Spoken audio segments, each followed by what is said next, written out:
There's nothing I want you to go through. Stay where you've been.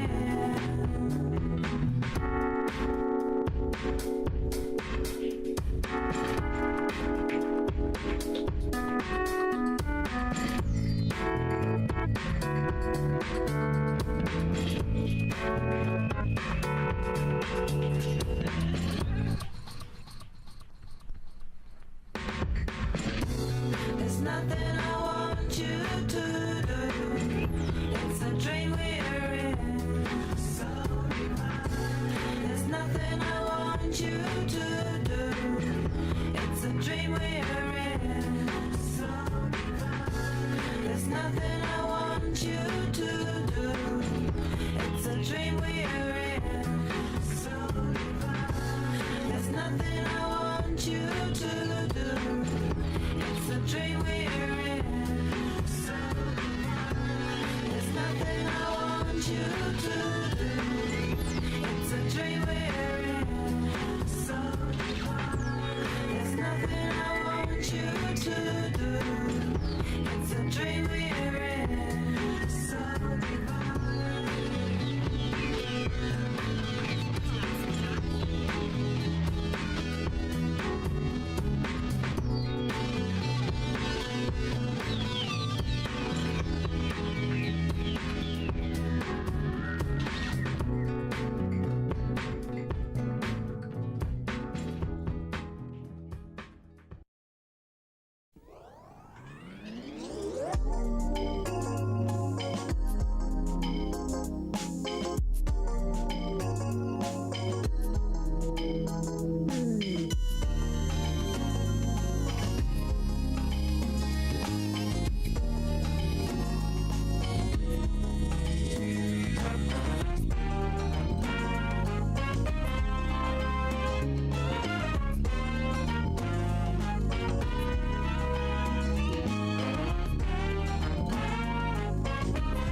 Thanks for waiting.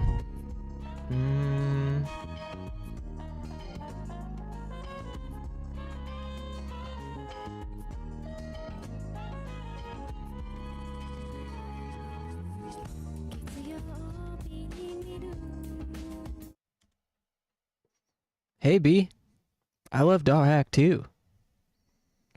I'm glad somebody's excited.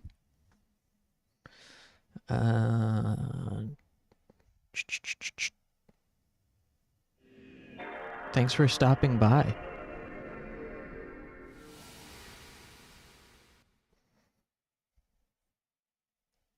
Yeah, this game absolutely kicks ass.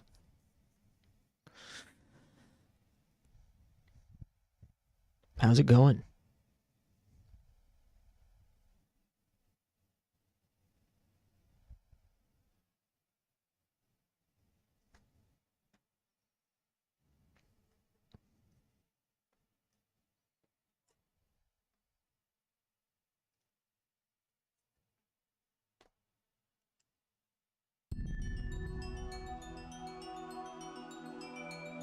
let's enjoy video games.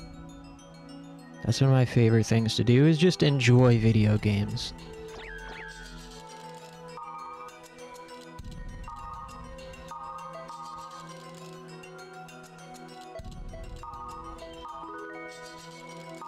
I like hating video games too, but I think the only thing I like more than hating video games is liking video games.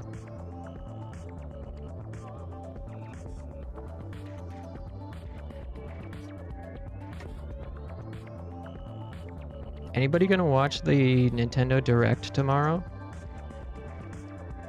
I think it's on at 10 a.m. Eastern?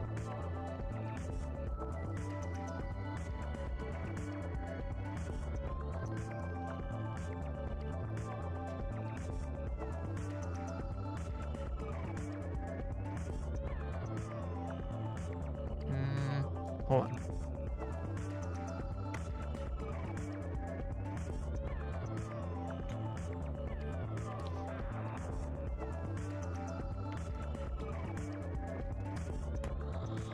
Someone should make a video of that, like, you guys know the meme of that little kid dancing in the club and he's wearing sunglasses and like a denim, he's got like a denim jacket on and sunglasses and he's kind of like, he's like dancing in some nightclub. Someone should make that, but put this song to it. .hack menu, .hack desktop music. NP, I lurk a lot. Cool. Thanks for lurking.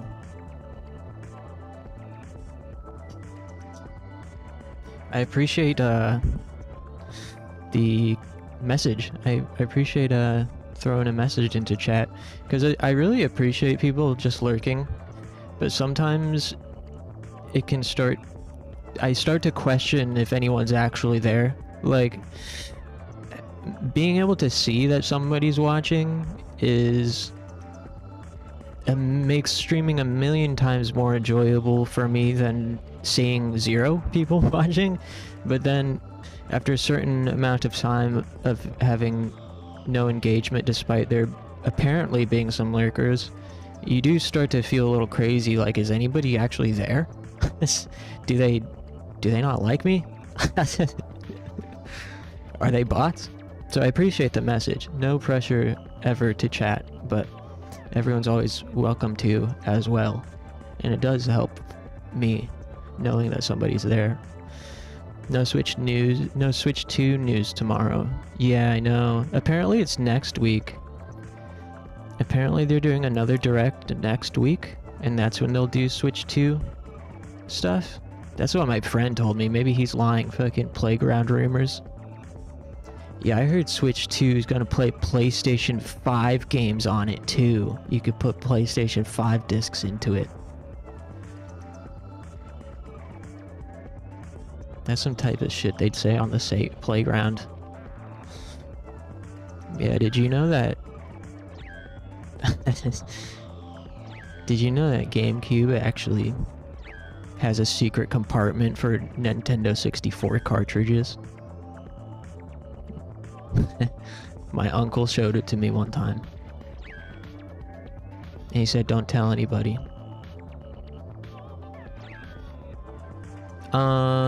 What's going on here? Let's see.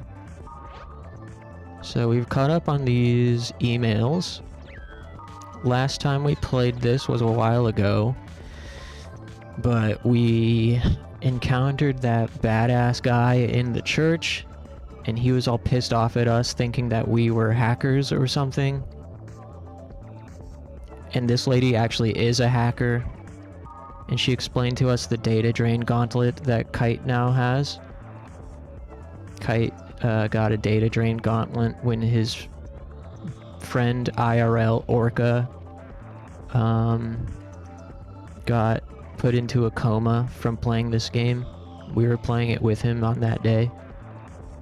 Orca was showing us around the game, explaining giving us the newbie tutorial, and some kind of strange virus enemy appeared and zapped Orca, sent him into a coma IRL, and now we're trying to get to the bottom of just what the heck is going on with this game.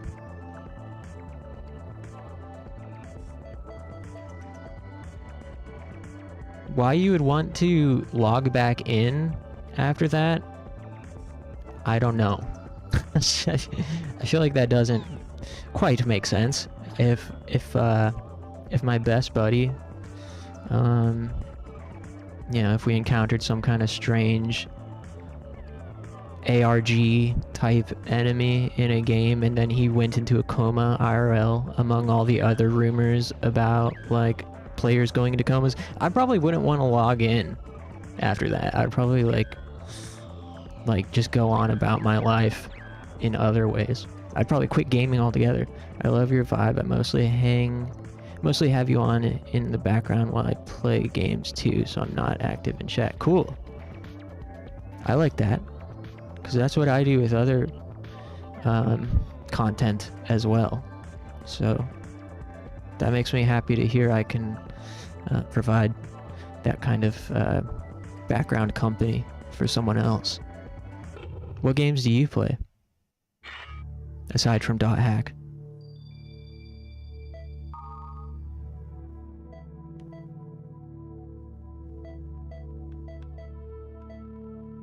Doesn't look like there's any new messages on this message board.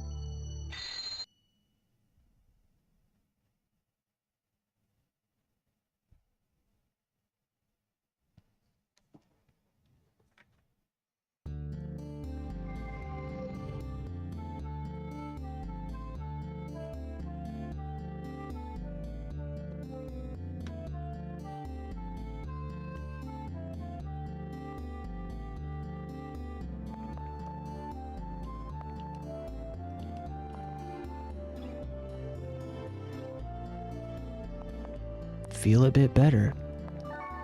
Hey, this is Benoit. Unfortunate name. Talk. I'll trade 1 Thunder Anklet for 10 sports drinks. This guy's a fucking energy drink addict like me. I respect it. Kite is just built different, 0 survival skills, true. He's that one, he's like that type of anime protagonist who just has kind of like a blind ambition. Like, I mean, just look at his eyes. He clearly doesn't have a whole lot going on behind those eyes except for unconditional love for his comrades. I'm broke! Me too, man. Damn. Good morning. Or is it good afternoon? I think this guy's broke because he's playing online games all day, locked up in his room, Hiki style. Good morning, or is it good afternoon? I don't know what day it is. I've entirely dissociated from reality over here. I swear I had loads of cash in here, but there's barely anything in my wallet now. Don't you ever dream of episodes like that? Hey, I hate to break it to you, Osugi. It's not a dream, bud.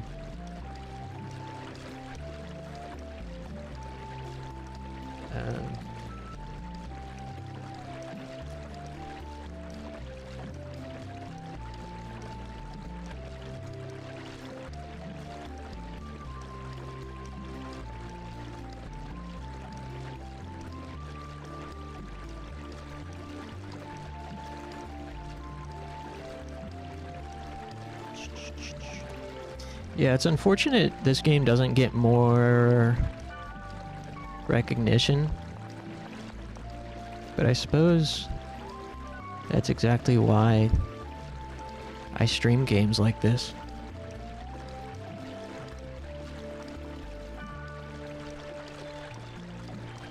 So many people don't even know IMOQ exists.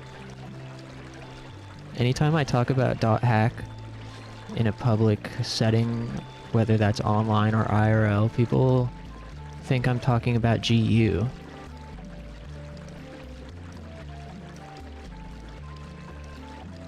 It's common sense to take on plenty of healing medicine. Hey, a controller. It's not working.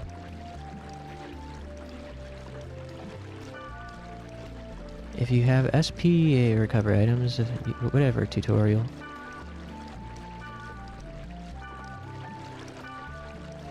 I don't think I need any of this stuff. That's 5. Fate from Discord. Oh. Cool. Good to see ya.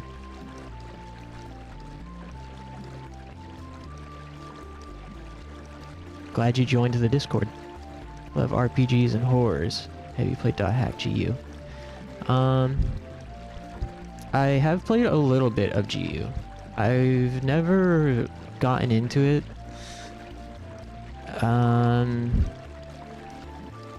There's a couple reasons for that.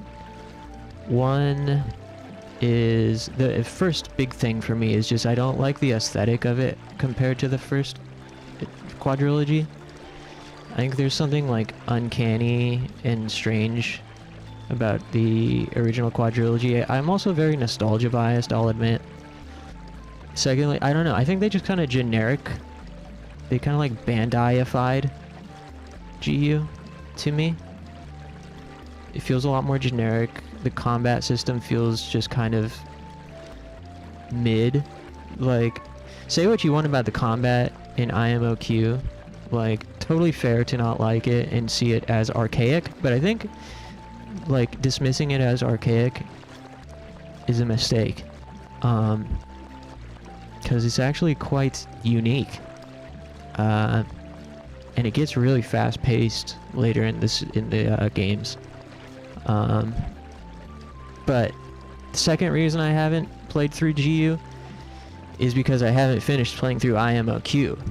And GU has some pretty substantial spoilers for IMOQ within its auxiliary lore dumps in the like news bits and emails and things. There's some pretty substantial spoilers.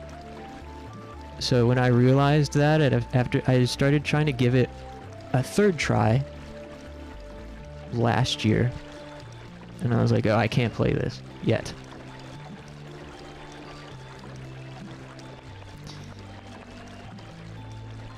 But I think someday, if I ever manage to finish IMOQ, I'll give GU a real try.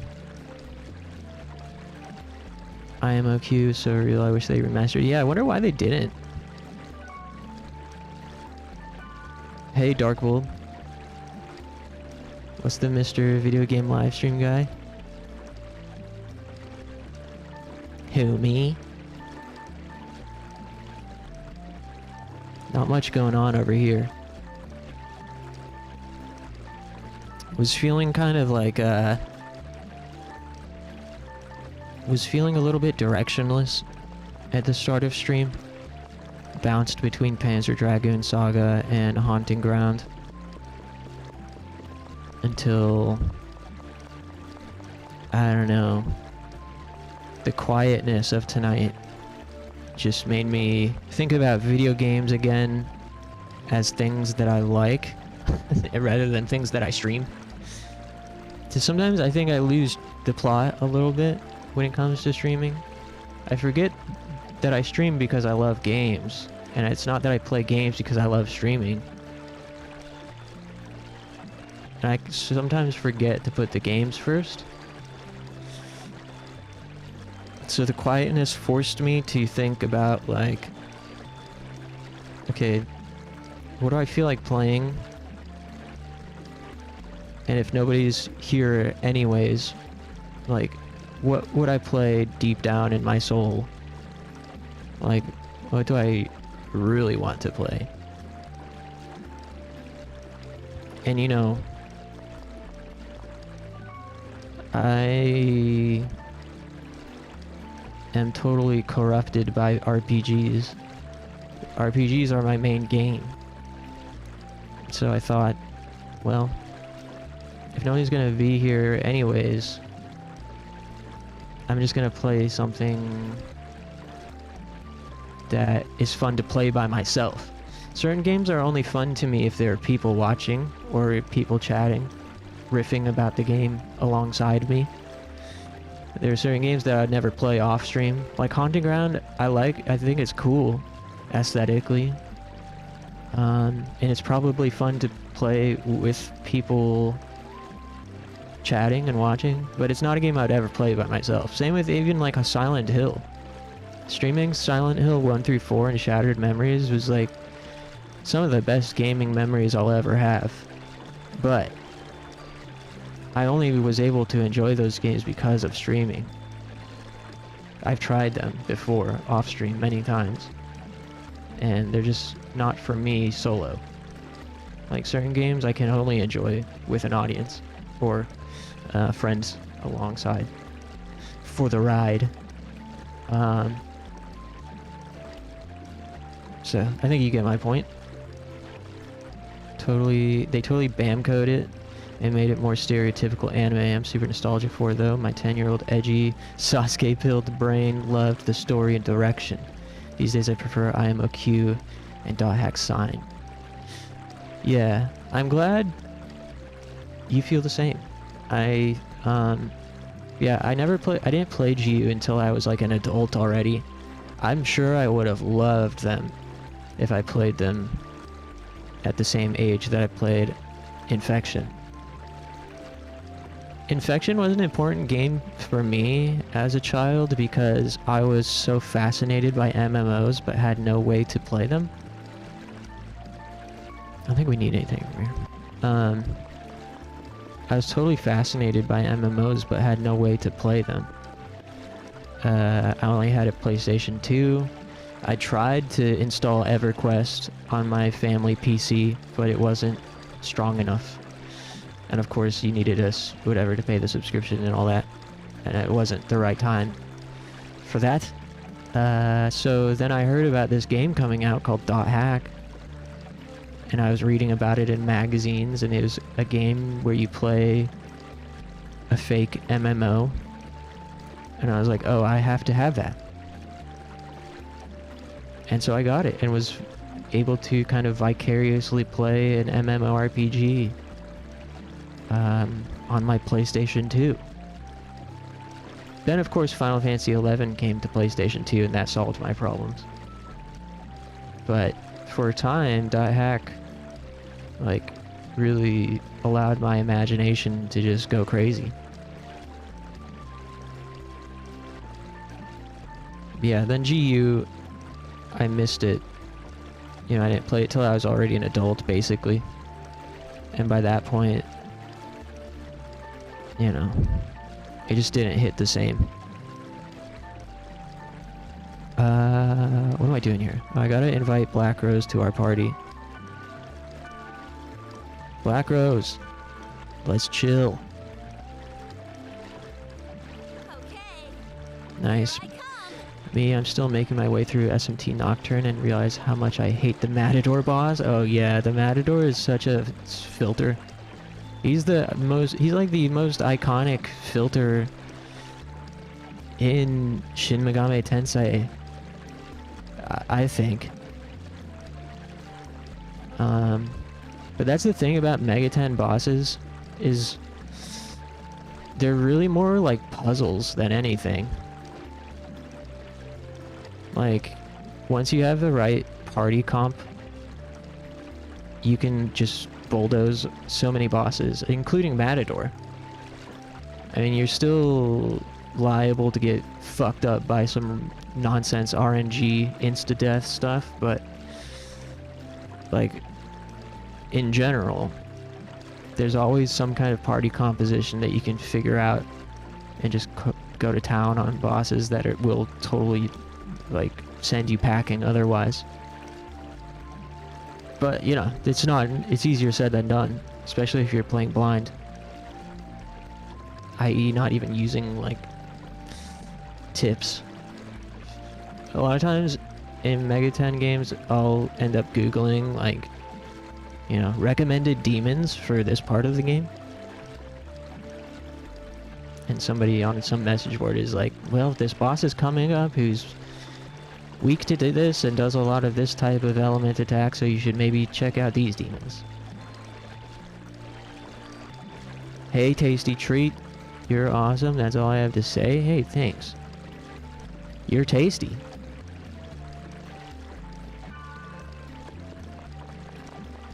I wish I could be that tasty.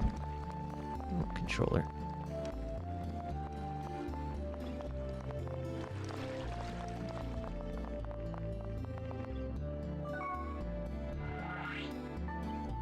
MMOs are so cool. I wish I was a kid again, because between work and responsibilities, I have no time. Unfortunate felt. It's crazy frustrating how much time being an adult takes up. If I could give advice to someone in their teens or early 20s, it would probably be the most cliche, overused advice ever.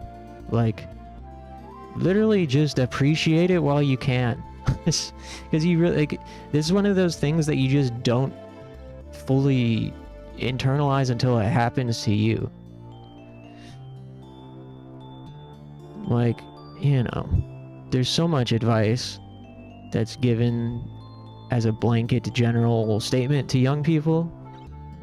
And when you're a young people, you can hear it and agree with it and think you understand it, but you don't actually understand it until you do. And by that point, it's too late to take advantage of it. Like, I don't know. I think I did as much as I could with my circumstances in my teenage years and early 20s. I would change some things, but for the most part, I really look back fondly on those years and I feel very lucky for the amount of experiences I had and the communities I was involved in.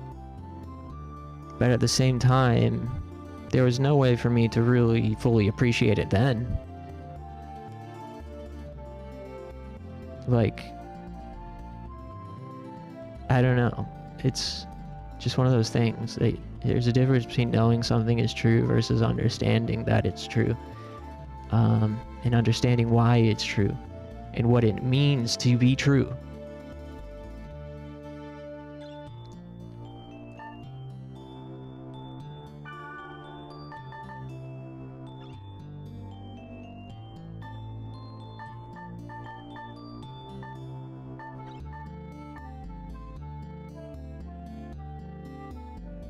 Golden Goblin tag. Oh, I thought we already did that. Sorry, Black Rose. I gotta go play with the Golden Goblin. Can you like... You know, I'm not even gonna say anything. I'm just gonna remove her from my party. Nothing you can say to toxic players like Black Rose. You just gotta block them.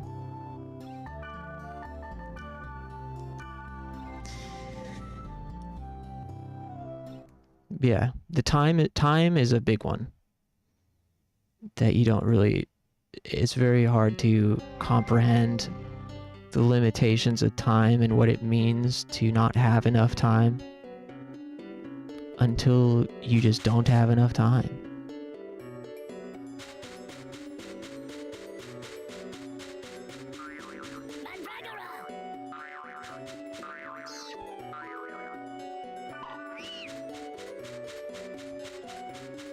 Hey, where's that golden gobby?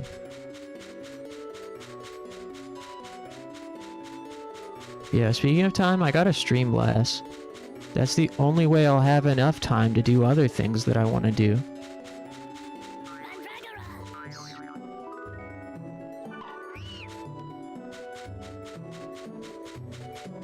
I just get anxious because,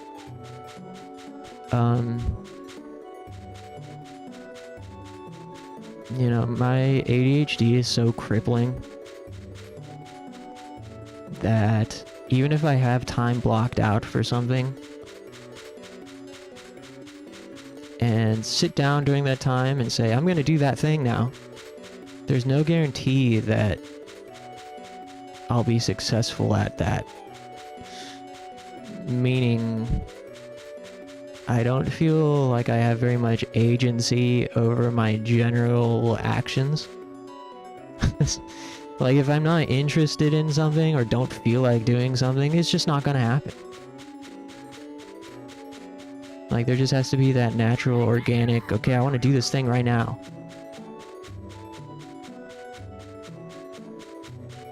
Maybe I just need to get good. Maybe it's a skill issue, but yeah, I don't know. Because of times, being too aware now of time's limitations, the thought of saying, okay, not going to do this thing that's fun, streaming, and instead I'm going to block out some time to do this other thing with no guarantee that I'll actually be wanting to do that other thing. But okay, no stream tonight.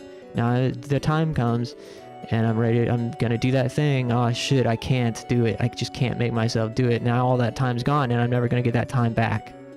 That's what I get anxious about. It's not really a healthy way to think about it, but... Black Rose fake ass gamer, agree. Hey, where's the goblin? I thought they're supposed to be... Oh. Huh? Oh, yeah. Huh. So, I think I did get the goblin, but why wasn't the area checked off?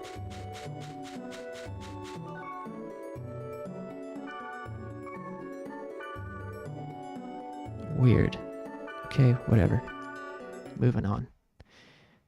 Even as adults, we struggle to appreciate things while it's there. I can't imagine how to rationalize that as a teen. True. Yeah, absolutely.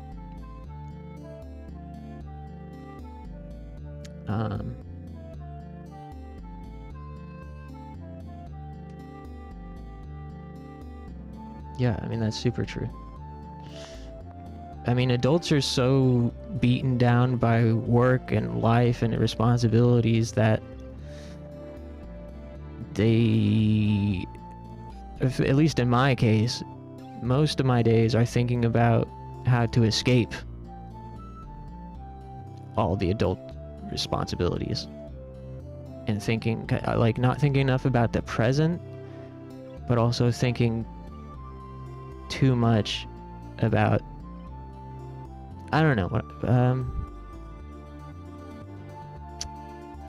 yeah, it's thinking too much about the future in a way that's not necessarily even like true optimism.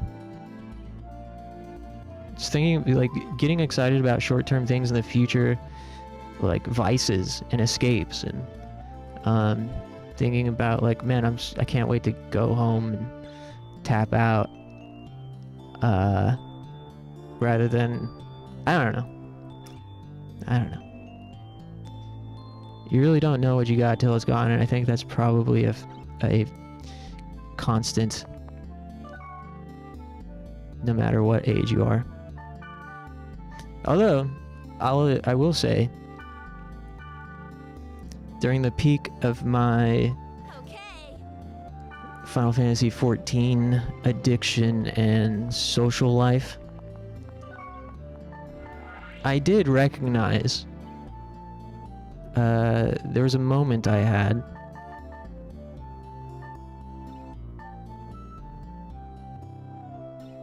maybe we should go clear this area. Beginner area. Level 1. What level are we now?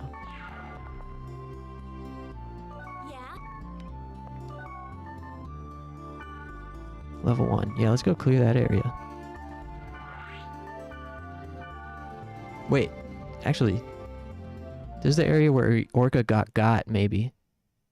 Oh well, let's check it out. Oh yeah.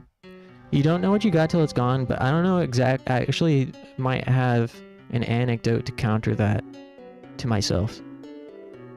Which is, during the peak of my Final Fantasy XIV addiction and the peak of it, the social life aspect being very eventful, so many adventures and hanging out all the time with people on there and laughing and having these big, long conversations about cool stuff and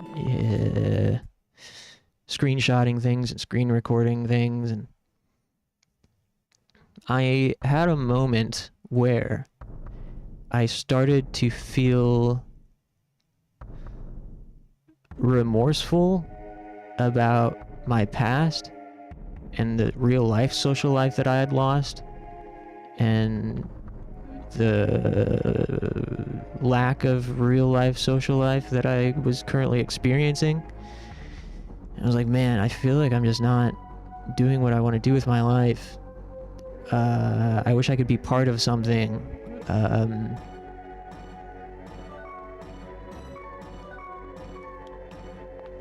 But then I was like, wait a minute. I am part of something. And I do have a community that's larger than me. And I am making memories. A big thing was like, man, I really just wish I could be making more memories right now. I really want to make more memories to feel nostalgic for in the future. But then I realized, wait, I am making those memories right now. It's just in a way that I hadn't considered would be fruitful. But it will be.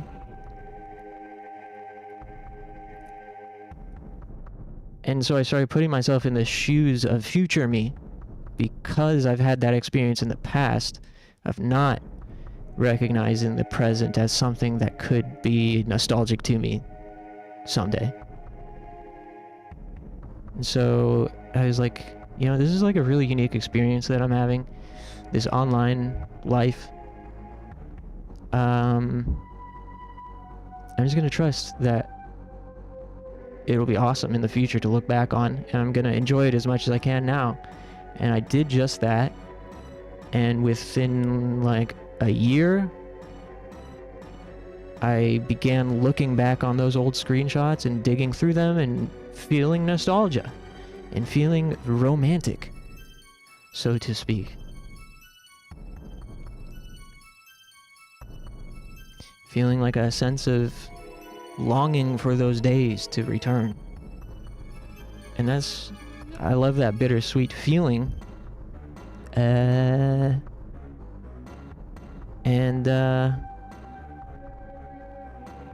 Yeah, so I think you kind of can live and learn. It's just a constant struggle to keep perspective where you remember all these things that you've learned. Even as adults, we struggle to appreciate. Oh, yeah. Oh, oh my god. Whoops, I wasn't paying attention. Uh-oh. Well, at least we got a fortune wire. Damn. Black Rose just grilled me. What are you doing? Hey, my bad. Do I have any reps? Reps. Reps. We don't have time. Man, pipe down. Yeah? Yeah?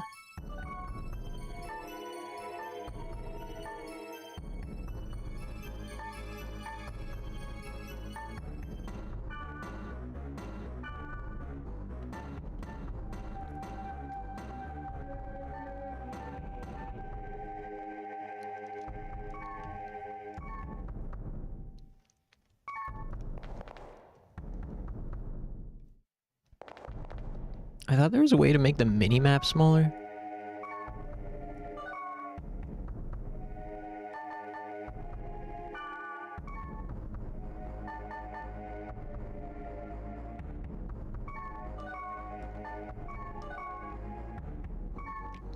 I guess not.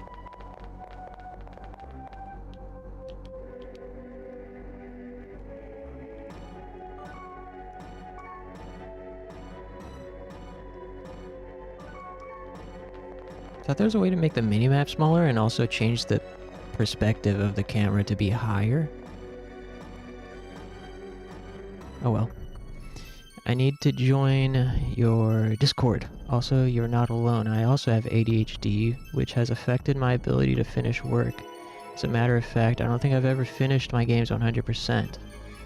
Even with the most passionate stuff I do, which is making music and art, it really depends on the day and time to feel motivated to do it. Hey, Squishy. Thanks for tapping in. And yeah, feel free to join the Discord anytime, top right there, or in the description of this stream on YouTube. It should be in there. Let me know if it's an outdated link. Yeah, it fucking sucks. I'm glad you understand. It's such a hard thing to communicate to someone. I mean, even with my therapist today, I was talking to her, like I was trying to explain it to her, and I was like, I told her everything takes up the same amount of space in my head. Whether it's brushing my teeth or doing my taxes, it all has the same it takes up the same amount of space. Like, imagine a grocery store shelf, and, you know, like, an orange on the shelf uses the same amount of shelf space as a fucking baby crib. And it's not that the orange is bigger than the baby crib or as big as it, it's just, like, there's tape, you know, in between. Like, this is how much space can hold an item. This, you can't put anything else in this space, and it can only hold one item, and they're all the same size. So the shelves fill up very quickly, and it's like, man, I should be able to put more stuff on this shelf. Like, there's so much space around this orange right here. You see, the little space designated to contain an item, there's so much space in there. And yet the shelves are full within like 3 items. I don't know if that's a good analogy or not, but that's how it feels for me. So it's like mental constipation all the time. Just the idea of doing one thing like clogs up the pipes, and then I can't reposition my brain to other things.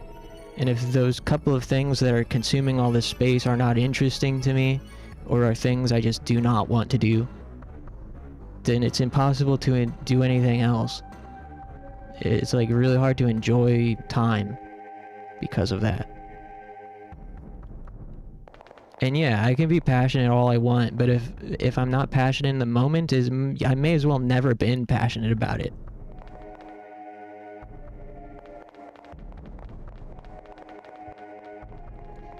Like,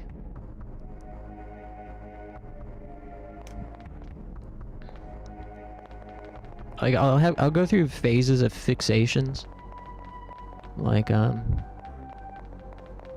maybe have 2 weeks where I'm hyper fixated on fucking World War II or something. And I just dig super deep, and it's all I'm having a blast researching it, and it's all I'm thinking about. But then just one day that interest dissolves. And now it's like you couldn't pay me to research World War II. And it's like, I have zero interest in this. In fact, it's painful to even try researching World War II now. Like, it makes me squirm, the thought of it. But it's like, just a day ago, I was super into it and was trying to change. I wanted to change my life trajectory for it. I wanted to fucking go to university to study World War II. Yesterday, what happened? I wanted to fucking I wanted to travel to goddamn fucking, yeah, I wanted to go to Europe yesterday. I was about ready to fucking move to Europe. What? Now I don't even want to read the word Europe. What happened? And so that is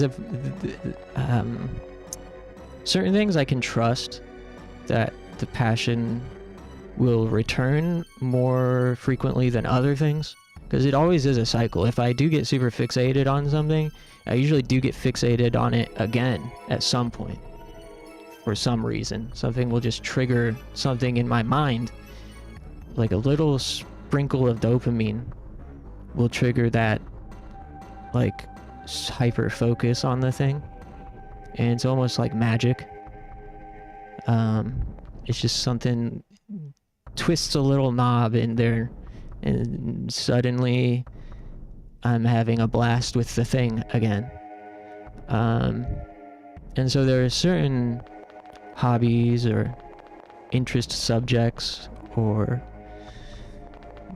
passions that I can trust will return more frequently than others.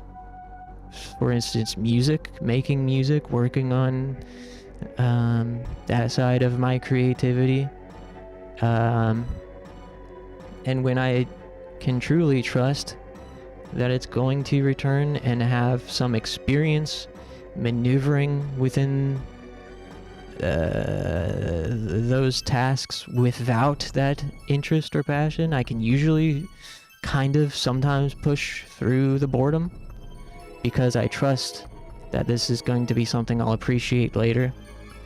But then there are also times where I don't have that vision and can't trust that vision.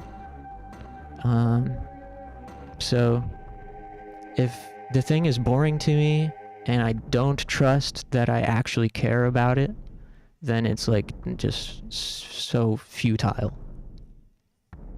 Sometimes I don't actually trust that my interest is sincere or reliable. Does that make sense?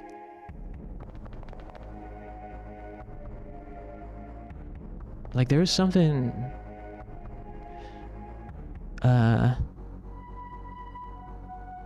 there's something recently, I think it had to do with making some kind of video project, or there was something recently that I was really into for a while and then stopped being into. It was a creative pursuit of some kind, and I wasn't able to trust that I was like questioning whether it was something I actually ever cared about in the first place. I was like, am I depressed? Or did I just not actually ever care about this thing? It's like, I can't tell if I lost interest because I depressed or if I lost interest because I just don't actually care that much about it. Sometimes it's hard to know. And I don't know if that's I don't know if that's something a lot of people feel, or if it's an ADHD thing or a depression thing or all three. My roommate has ADHD and it took me years to understand how it feels for you guys. Yeah. Oh yeah, I was trying to explain it to my therapist earlier about how sometimes it's really hard for me to do anything because it all is taking up the same amount of space in my brain. I was like, you know, even brushing my teeth is taking up the same amount of space in my head as doing my taxes. And her immediate reaction was almost not annoyance, but like as if she saw me regressing and felt like, okay, but it, you know, she didn't say it exactly like this, but she was like, okay, but is that rational? Can we recognize that that's irrational and you shouldn't have enough as the same amount of pressure to brush your teeth as doing your taxes? I was like, yeah, duh, I know that, and that's why it's frustrating. That's why it fucking is agonizing. She like didn't get it, and that was when I was like, that's when I realized, I guess, that maybe this isn't something everyone deals with. Because I was like questioning last night, I was having this thought of wanting to ask you guys, do you feel like you have a sense of free will? Because I don't feel like I have free will, like genuinely. I feel like I'm at the mercy of like chaos and whatever just happened. That's why I do like streaming so much, because it forces me to kind of lock in on one thing for 2 or 3 hours or more.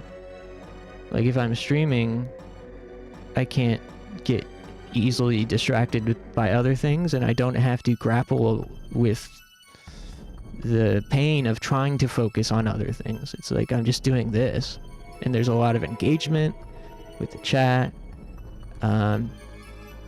The amount of coordination it takes to talk and game at the same time and read, and I'm not thinking about anyone messaging me on my phone because I'm streaming right now. I'll get back to them later. I'm not thinking about it.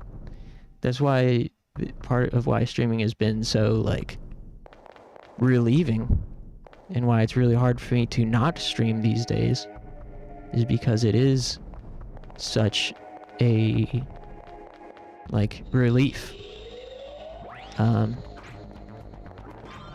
But yeah, in general, I don't feel like I have free will, which is insane. I mean, I think most people know that the idea that, like, if you put your mind to it, you can do anything. I think most working adults understand a lot of that is a myth, and the hustle grind set, anything is accomplishable as long as you work hard, put your mind to it. We all know that that's kind of nonsense, right? At least to some degree. Like, hard work is, or fucking luck is when hard work meets opportunity. There's truth to that, sure.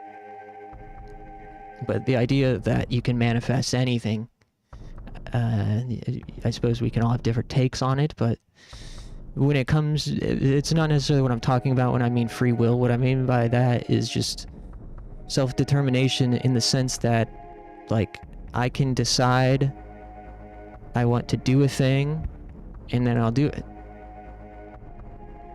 So I don't it's, even just putting on my fucking clothes and going outside for a walk is such a monumental task most days.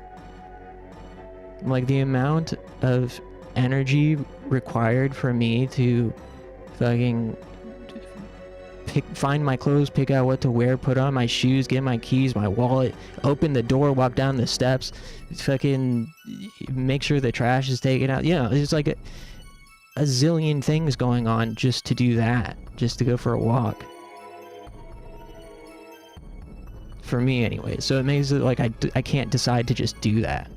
Like, it has to be an organic thing that's fun. Enough to the point where I'm not having to think about those little steps in between being in my chair and then walking. Like, every single step in between me being in my chair and then outside walking down the sidewalk listening to my favorite tunes, each step is equal to one another. When I think it shouldn't necessarily be that way. Like, it should not be fucking rocket science to put on a pair of jeans and a shirt and shoes and go outside.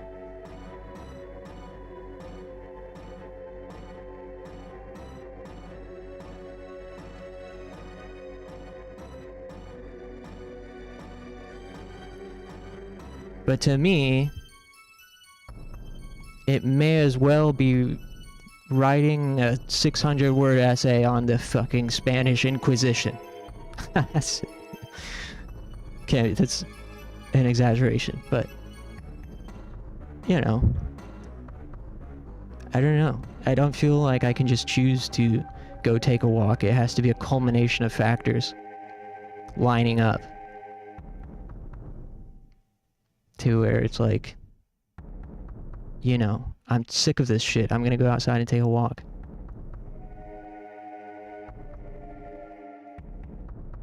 My mind is filled with chaos. I can never catch a break.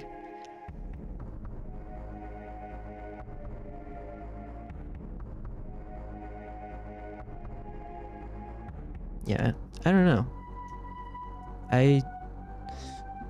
It's hard for me to know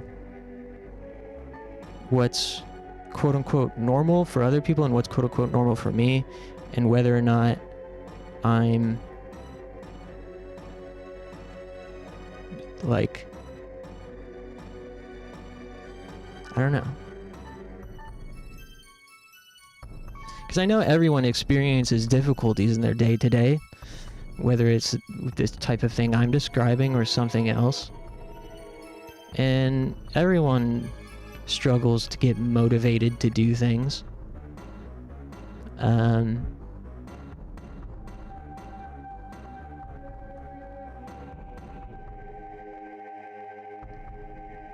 Everyone hates doing things they don't want to do. a lot of people feel bad about things they're not doing. A lot of people have big long to-do lists where nothing gets crossed out and the again list just keeps growing like a CVS receipt. I understand those types of things are common.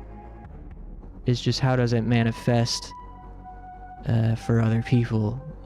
I am curious.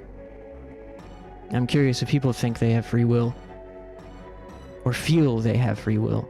If they feel like they can decide to do things or a sense of agency in their day-to-day lives. I think gaming is the only time I feel a sense of agency. That's another thing about streaming and gaming.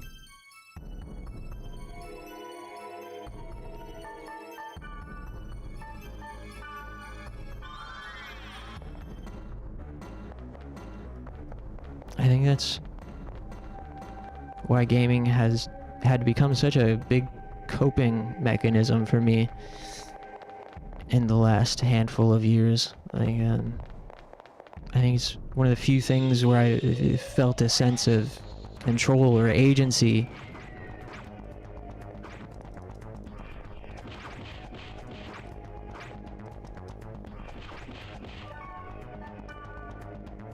Yes, like smoking?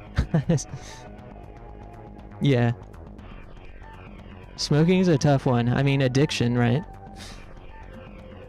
Addiction is brutal.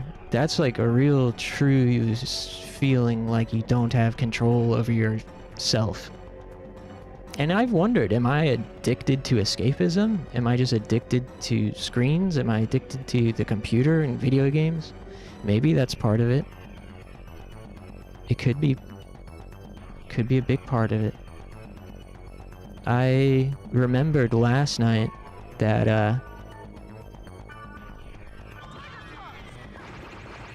last night I had remembered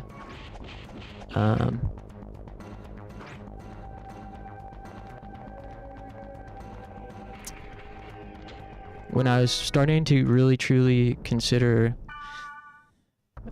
devoting at least one night a week off of streaming, and I was trying to think what that would feel like, and realizing that no matter what, it will be hard.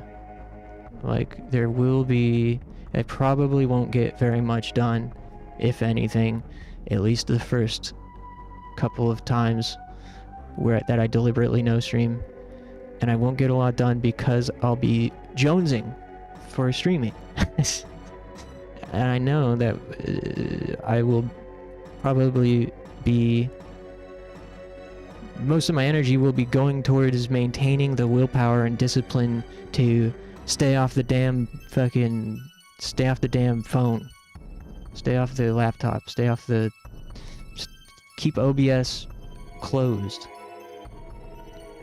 I know that a lot of my kind of like focus will be towards that, at least the first couple of times, and then I realized, wow, almost like withdrawals. And then I thought back to a time in my life shortly before I started streaming all the time, where all I was doing with my time was playing games, and questioning how big of a role that was playing in my avoidancy issues of other things that I wanted to be doing with my time. And I was like, maybe I need to just unplug my PlayStation 4 and put it in the closet for a week and see what happens. There's no way I was going to be able to do that. Like, it just... it wasn't going to happen. At least not then.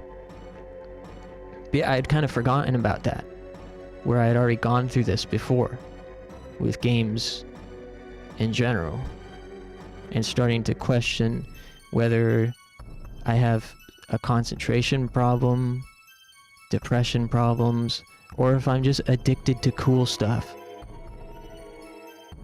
I was like, maybe I'm just addicted to cool stuff, like video games. I mean, there's no real way to know unless I truly got off the junk You know, like I don't think I'll have an answer to that unless I really went on a cleansing ritual. And maybe I should, but not now. I could quit whenever I want.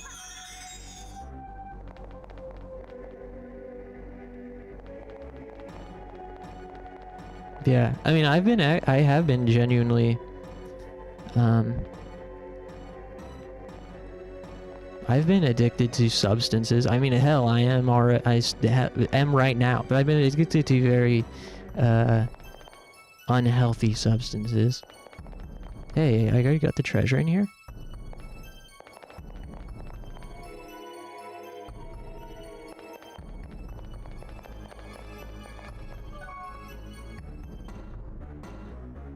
Oops. Area information. Is there nothing in here? I guess not. Oh, this is the one we went to with Orca. We did get that chest. Okay. But yeah, I was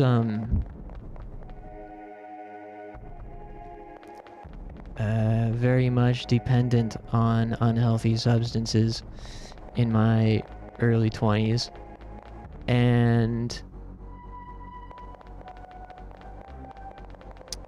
I actually went to rehab for it, but I never felt like I was an addict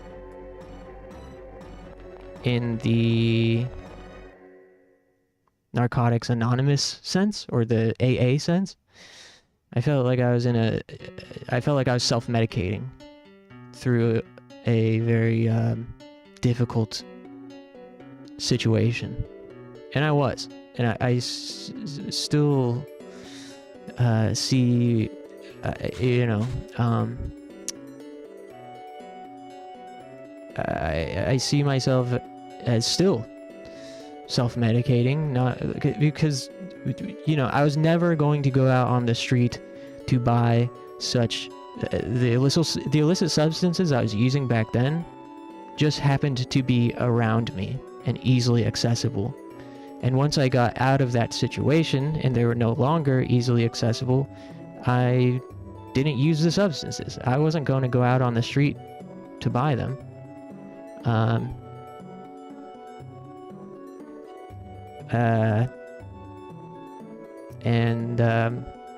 Yeah, I mean, it wasn't about the substance itself. It was about this situation and medicating symptoms and escaping. And I still think I'm doing that in different ways. So if anything, I think there's something still not treated rather than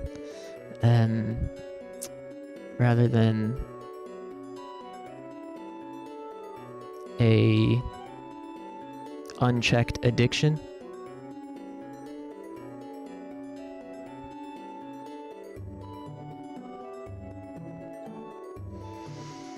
You provide some pretty good points about free will. I don't even know what normal is. I've always questioned this. I think every single thing I do feels like a chore, even if it's the simplest thing, such as choosing what clothes to wear, which color to choose for my drawing.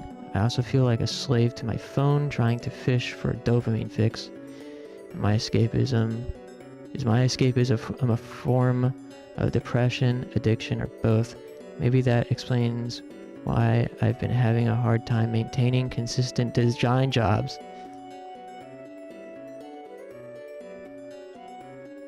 Yeah, I'm glad to commiserate. It fucking sucks. I'm sorry to hear that you are apparently experiencing such similar things, considering those particular things suck ass. And it's really hard.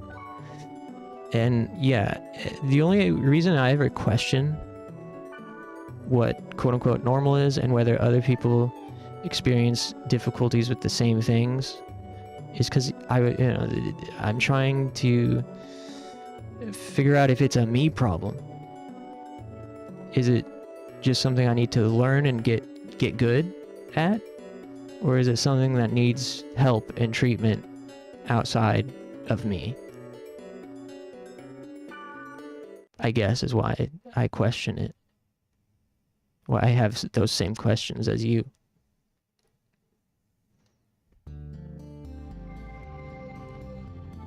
Because, you know, I never like the response I sometimes get from people when I talk about certain behavioral struggles of my own.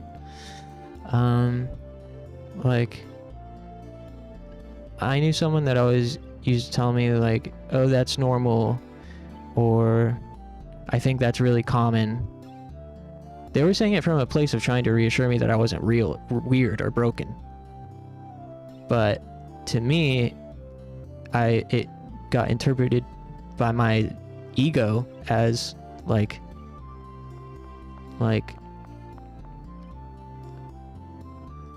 oh, so everyone deals with that. So I must be failing in some way if it's so hard for me, if I'm seeing it as so hard. Or like, oh, I'm not special. Like, you know, does that make sense? I don't know why I brought that point up.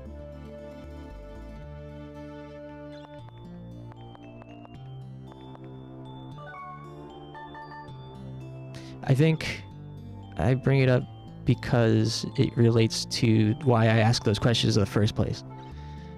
Is whether I need outside help or if it's a get good issue.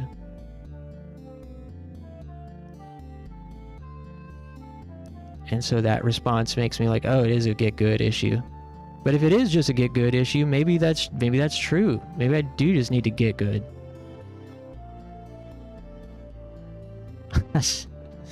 God. Hey, Talon. Been a minute, man. How's it going? We're just over here commiserating about ADHD and having chaotic, dark, twisted mindsets. What's up with you? How's your twisted mind doing? You playing any games lately?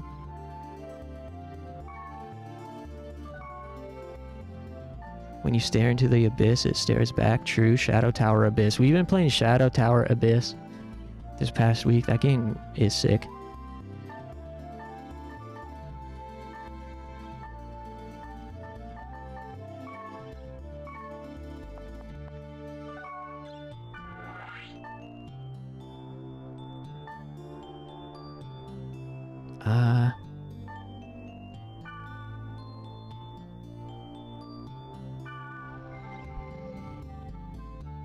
I don't think I have this dot hack game. Oh, I think I have this dot hack game. Yeah, dot hack Infection. It hasn't been ported. Do you have like a physical copy of PS2? The PS2 one?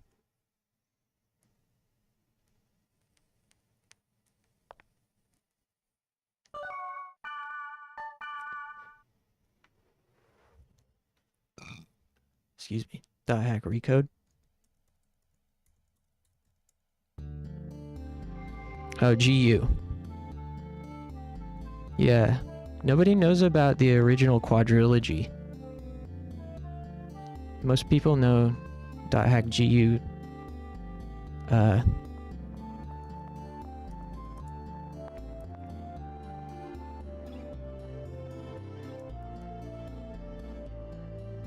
I wish they would port IMOQ.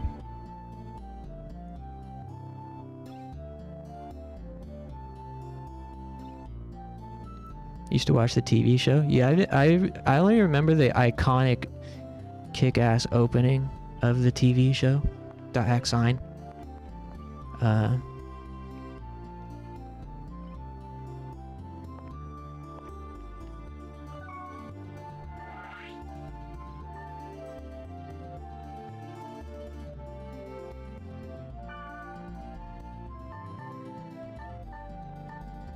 Yeah, the opening goes super hard.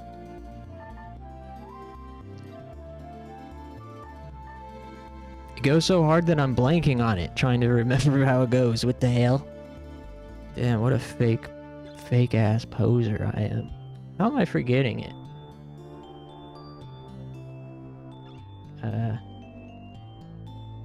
I know it's by Seesaw. Obsession.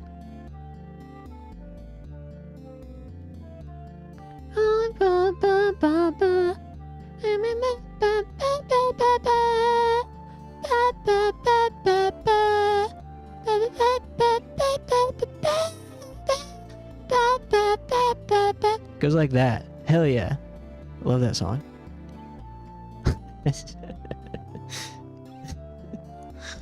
Also, I don't know where the hell it go. I thought... Are these check marks because I haven't been there? I think that means they're new. Yeah, I think we need to go here. They really don't make openings like that anymore. But yeah, I haven't watched Diac Sign. I've only ever heard that it's boring, but then some people really love it. I ought to watch it. I've seen a couple episodes of Liminality. So this original quadrilogy, Infection, Mutation, Outbreak, Quarantine. Here, check this out.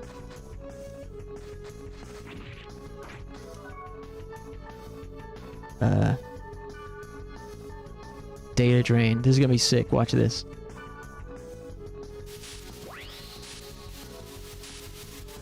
Epilepsy warning.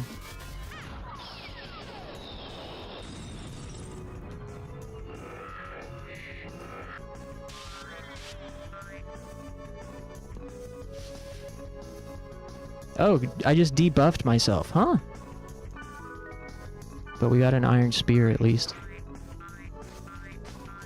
The aesthetics were peak. Yeah, I ought to check it out. So IMOQ, Infection, Mutation, Outbreak, Quarantine on PS4, the original 4 games. Each installment was sold separately, sadly. So you had to buy the fucking game 4 times. But each one came with an episode of an anime OVA that took place in the real world, but during the same time period and same general universe. So the idea was you play the game, beat the game, then watch the disc, the OVA episode that came on the second disc. And they kind of like pair together, so you kind of get to see what's going on in the real world at the same time as the events that are happening in the game. And that's sick. It's very Lane feeling. The OVA is Liminality. .hack Liminality. It's a great experience. Although, you know, with each game in the original quad being goddamn 20 hours long or more, and there not being any, like, variants of gameplay beyond them occasionally adding in fucking piggy races and whatever. It's a bit of a slog to get through back to back. I haven't even beaten the second installment, and Diac Infection is one of my favorite things ever. And I have only beaten Infection.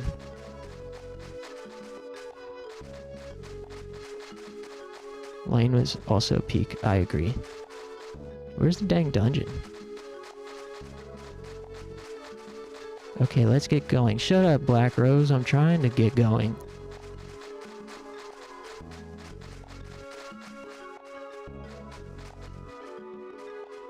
I'm counting on you.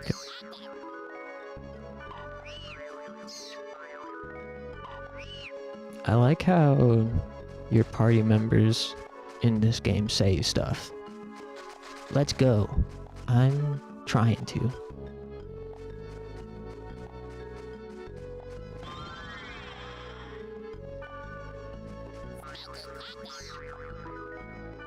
I don't remember what these things are for.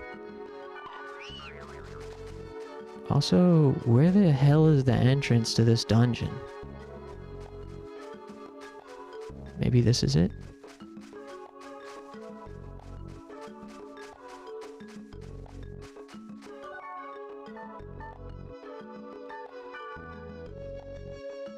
Dungeon. There's definitely a dungeon here somewhere. Oh, there it is. The NPCs are supposed to be real people in an MMO, right? Yeah, that's right. I'm counting on you, Kite. When you go to town and talk to the NPCs running around, they'll say stuff like... They'll, like, key smash and then be like, that was my cat stepping on my keyboard, sorry.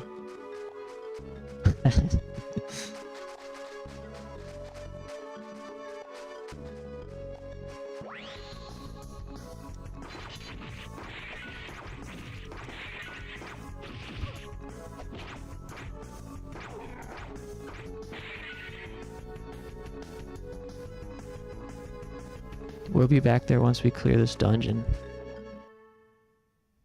The entire game loop is dungeon crawl, back to town, log out, check your email, check the message boards, go to town, dungeon crawl, back to town, log out, and repeat forever for 100 hours.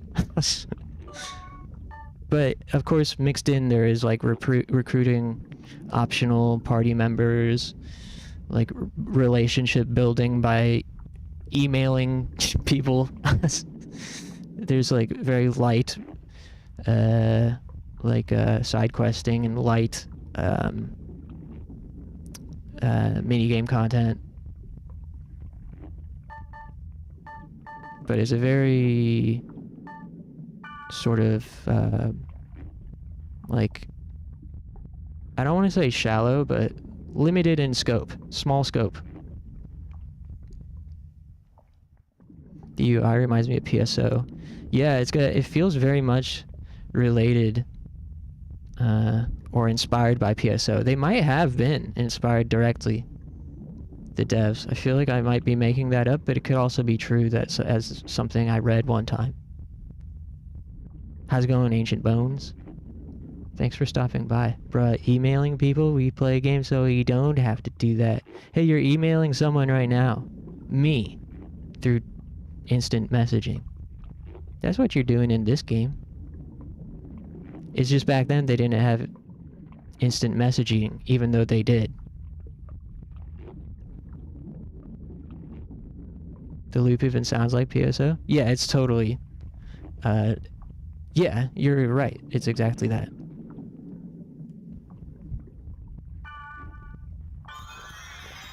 It's exactly like PSO loop. I would like to double check that I'm not making this up.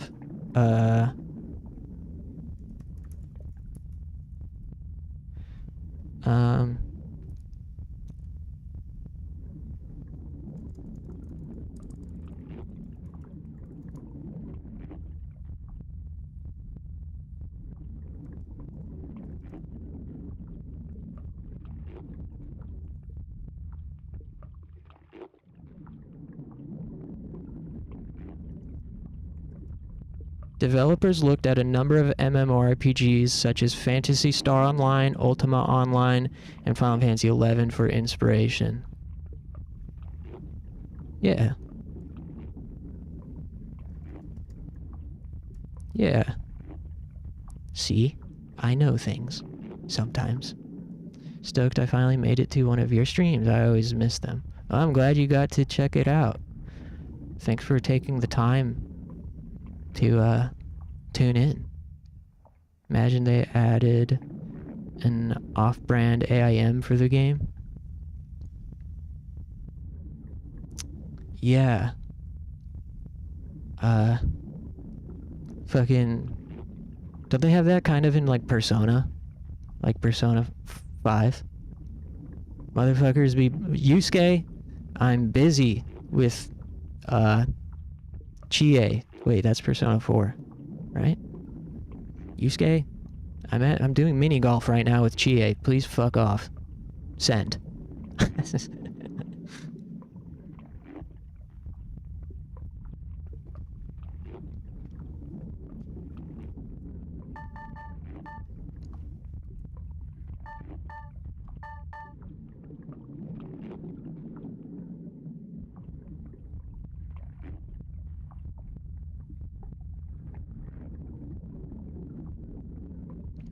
Okay.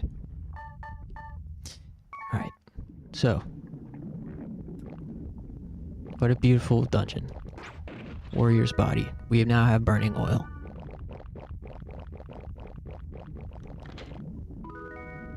Brigandine. Ooh. Also, I just realized we're in somebody's guts. We went in through a big mouth to get in here, and now, as we look around... Ew. Looking real veiny in here. So... I think...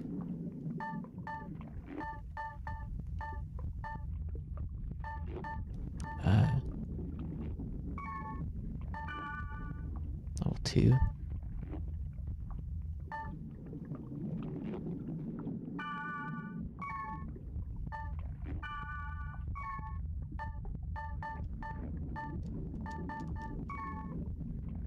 Fucking equipment. Here we go. Level 6 rare. Wave Master. I thought I couldn't equip this. I guess no one was here when I got this hat. I thought I wasn't able to equip it. Whatever.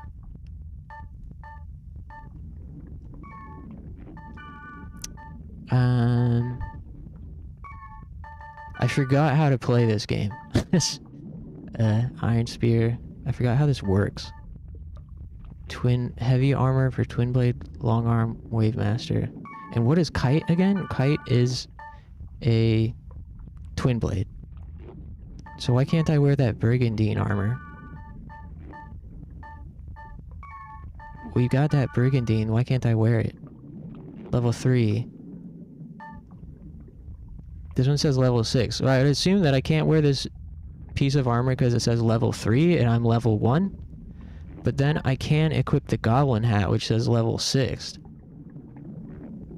Oh, it says you can't wear it if you're a twin blade. Oh, there's a negative. Yeah.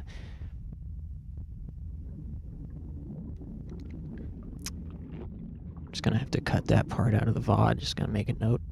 Cut 254 to 255. Okay. Don't worry. Read. But yeah, we'll give this to her then. Change equipment. Oh, she already has it. God damn it. Have you watched Dog Anime? Kind of sucks, but the opener song is a banger. We were talking about that earlier. Yeah. We were talking about how goated that opening is. I haven't seen it. And for the most part, I've only heard mixed to negative opinions about it, but then some people really love it. I'd like to give it a try someday. I was always kind of discouraged to check it out due to having heard about it being slow and a snoozer, but I like snoozing. Oosh.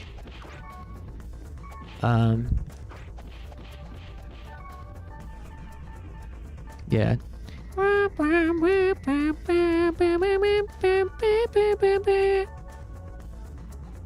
Good thing I took the time to remember that melody earlier so I could impress people now and hopefully distract them from me ignorantly ignoring the negative symbol next to that stat. Also, we're getting our ass kicked here. Oh, I was gonna say this game always kind of had mixed reception as well. And I think there's been something there's been a what's the word? I don't want to say misconception. There's been a general idea regurgitated about its combat being archaic, even when it was new. And you know, they updated the combat and changed it for GU and made it more fully action based. But having played this game a bunch a couple of years ago, got really deep into it, I came away with the conclusion that it's actually just misunderstood. To me, high level .hack IMOQ combat is more like an RTS than an action RPG, and I think a lot of people like think of it as something that's trying to be like an action RPG or like a worse PSO combat. But when you get into some of the higher level boss battles, you're menuing so much and so quickly. It feels more like an RTS because you're constantly directing your party members to rebuff themselves, buff you, change your equipment to use this skill, change their equipment to use this skill, and you're doing these things so quickly. I mean, you don't have to necessarily do them quickly, but if you were to do them slowly, it would take you fucking forever. So I think, to me, it started to feel less like an action RPG and more just like a real-time strategy game, if anything. It just so happens that you have to click X to do a normal attack.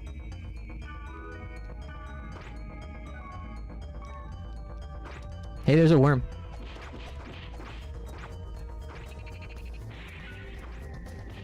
Hey, get your ass back here. Uh-oh, Black Rose is dying.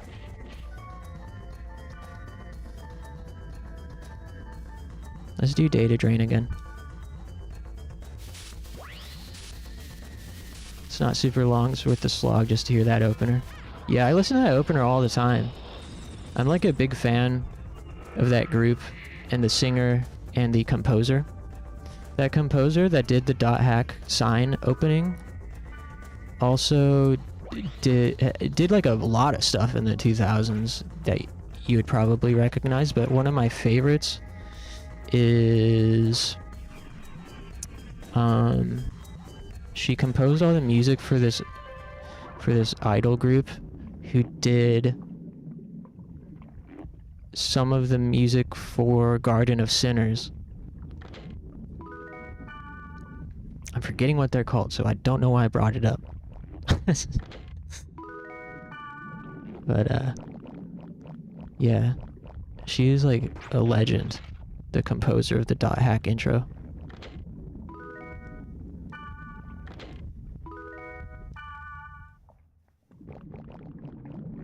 Or at least that singer ended up working with that composer. I don't know, fucking...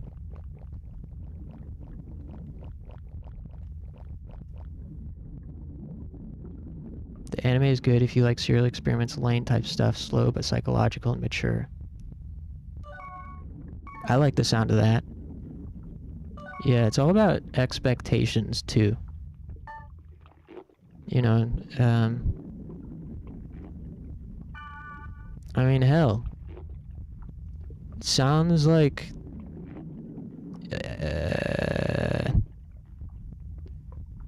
It sounds like, if Sword Art Online was for...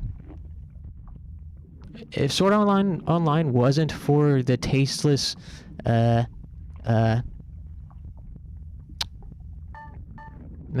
I think it's time for a fucking bathroom break. How about that? My mind is, being uncooperative. And I am realizing I've not stood up in like 2 hours. So let me stand up, take a quick stretch and bathroom break. Appreciate you guys hanging out. I'm having fun. Sword Art Online, but it's for the cultured anime enjoyers instead of the unwashed masses. Thank you. Took the words right out of my brain.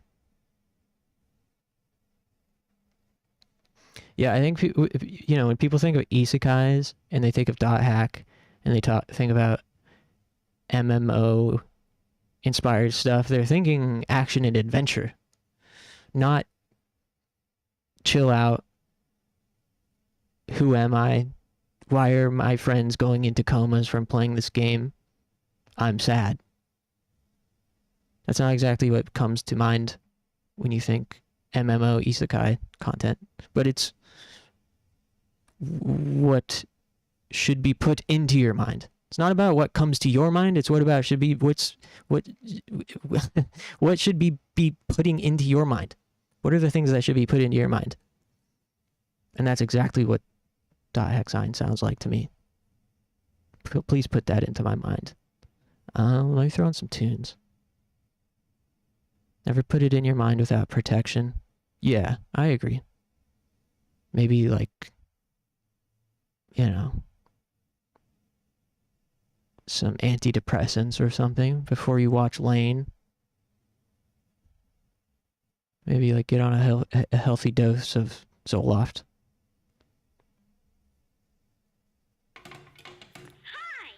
Okay. Appreciate you guys hanging out. Give me 5 or 10 minutes and I'll be right back. Thanks.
Thanks for waiting.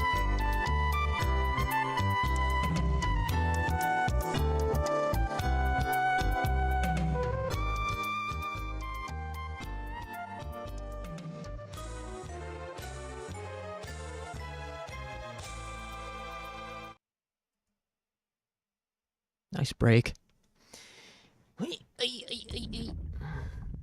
The hack isn't about aura farming and cool self-inserts, so it's hard for some people to get into. That's right.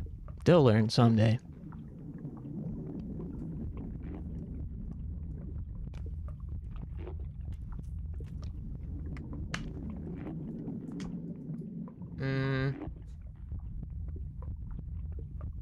Yeah. I love challenging myself with experimental media.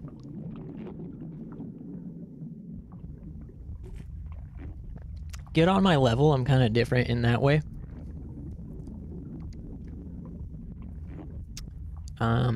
Yeah. I'm that one nerd who's not content with frickin' Marvel movies and, what else do they like?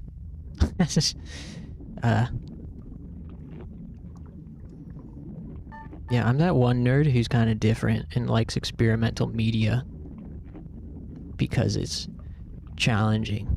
Although, you know, there's some truth, like, I can't imagine being content with not digging up stuff that's not easy to like.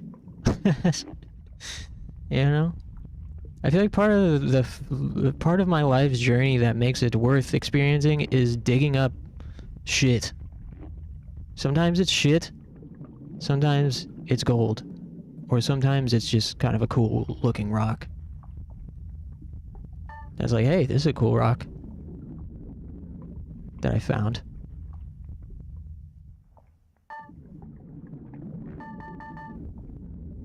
I think the search for new movies or games or anime or comic books or anything like that, the search is almost as fun as digesting it. The thing itself, you know? I love scrolling around Letterboxd or different websites to look at games, and sometimes I go into GameStop just to look at games. Not even to buy anything, just because it's fun to look at video games. Fortnite, true. Yeah, I guess that's the other one. Marvel, Fortnite.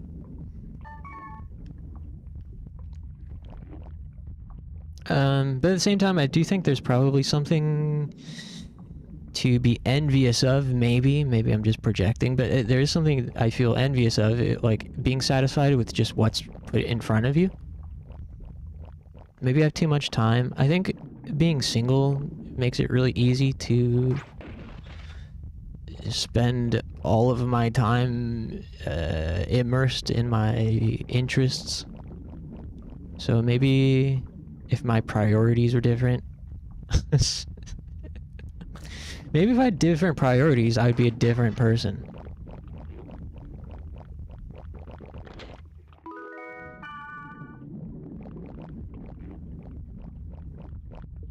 Give me some Price Master, not Price Master? Yeah.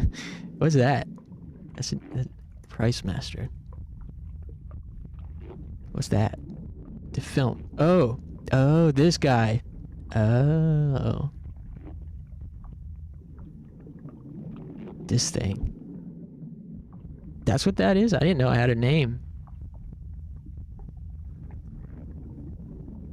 But I agree, give me Price Master.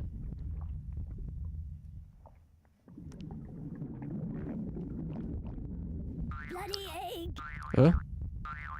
Bloody egg? The English dub in this game is so delectably 2000s. So, some of the most 2002 anime dubbing ever.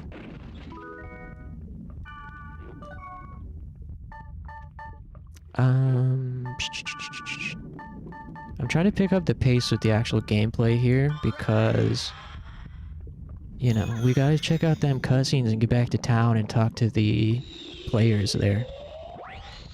Oh, a chest just spawned. Fire Tempest. If we don't witness esoteric media of a bygone era, who will? Absolutely. I think that's like a huge motivator for me. Looking up obscure media is like everyone has already seen this thing. Everyone's already seen Captain Marvel. I don't need to watch it. There's this other thing over here that nobody's seen. Somebody's got to do it. Somebody's got to watch it. Make sure it's not buried treasure. Though I will say, becoming a professional streamer has taught me some games are obscure for a reason. Sometimes games have remained obscure because they're not good. They sometimes, you know, cool in concept. I wish I had more resolve or like patience for shitty games, because there's so many shitty games that have a really interesting aesthetic or cool concept or story or something, but I actually have very little patience for bad games, unfortunately.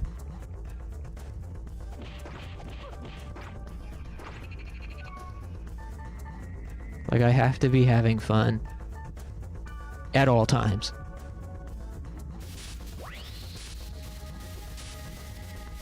Does GU have anything like this? This little cutscene with the data drain? Because that is so badass. But, and I don't, in my mind, I don't think of GU as having something that stylistically epic as like a core mechanic.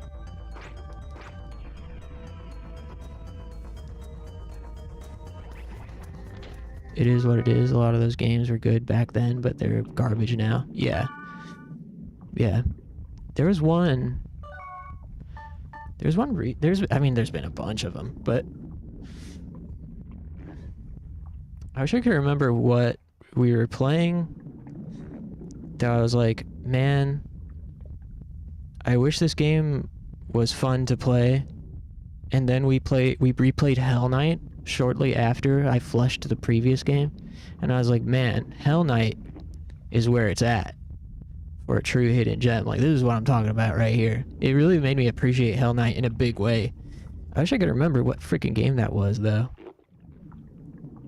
That looked really cool, but then ended up being shitty. It's gonna bother me. I don't figure it out. Maybe it was, like...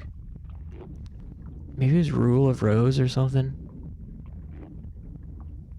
No, because Rule of Rose has too much, like, infamy. It was something more obscure than that.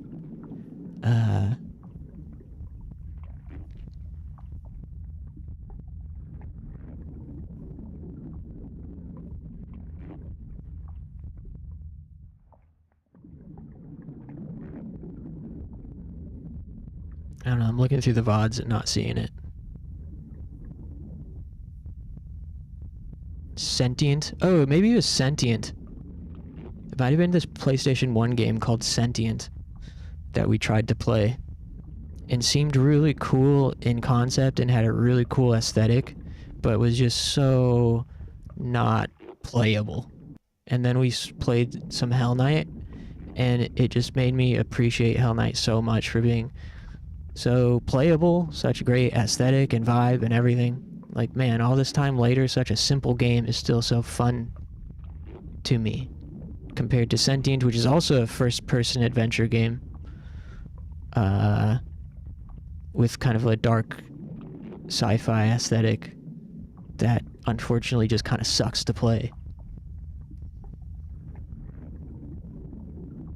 So, you win some, you lose some. Hey, A2, welcome back. Hope you had a good nap. GU gets a bunch of very over-the-top data drains. Haseo upgrades it through the volumes. Oh, cool.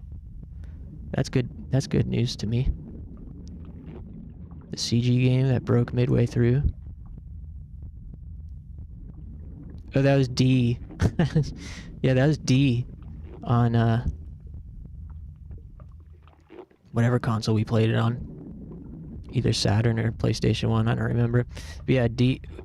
It was D, right? Where I like couldn't figure out how to press a button during a certain puzzle. I was like, how the fuck do I get out of... How do I get my hand out of this puzzle? That was D, right?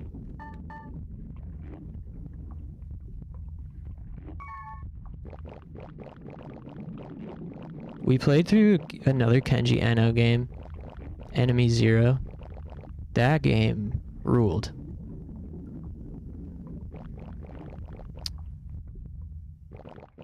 CG game that broke midway through.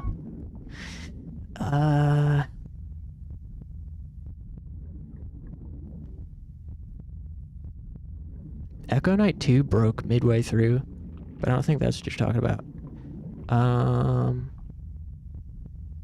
Not RMJ Mystery Hospital, right?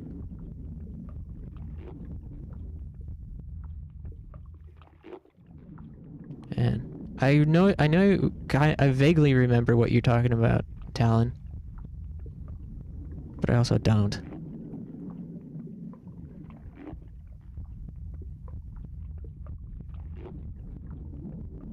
Sorry, I know I said I was gonna play the game.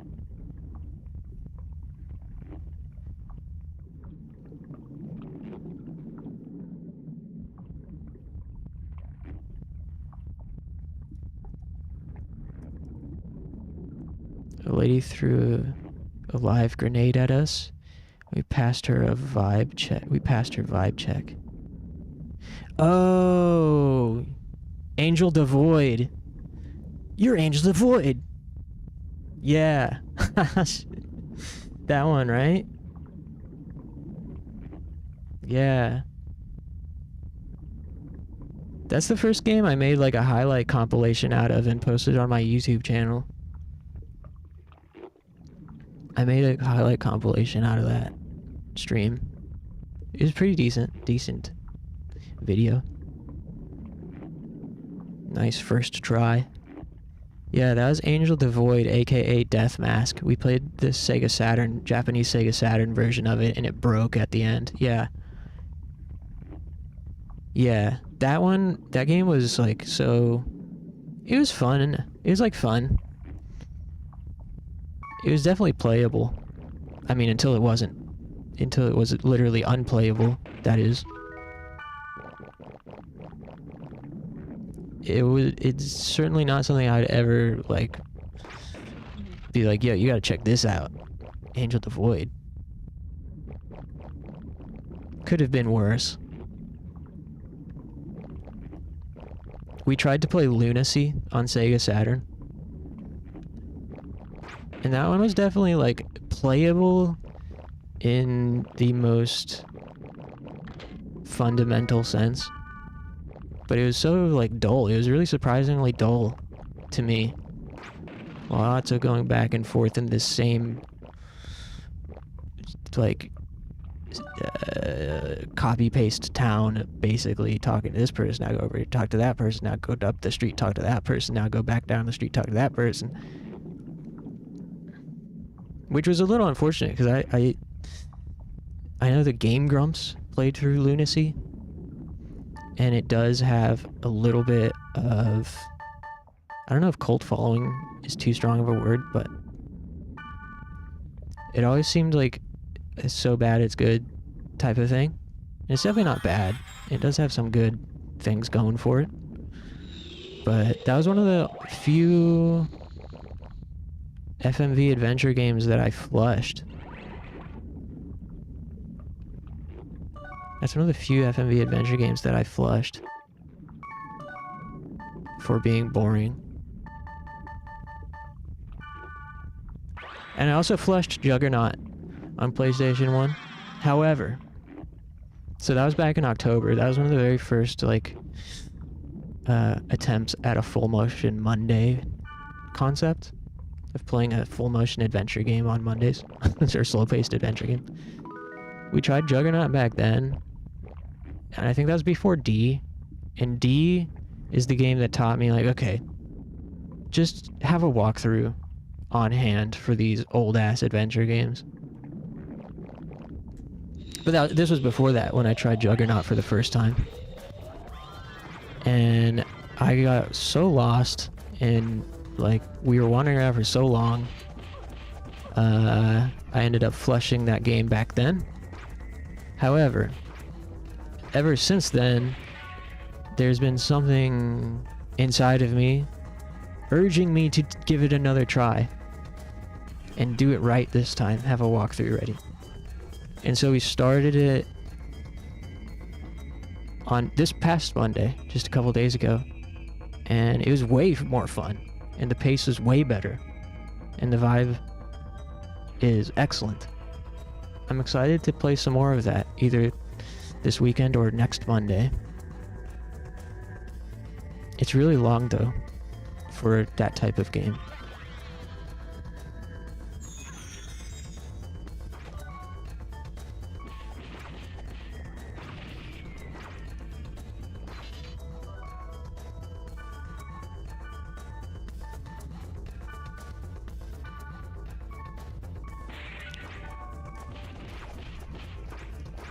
Man, we're getting our butts kicked over here.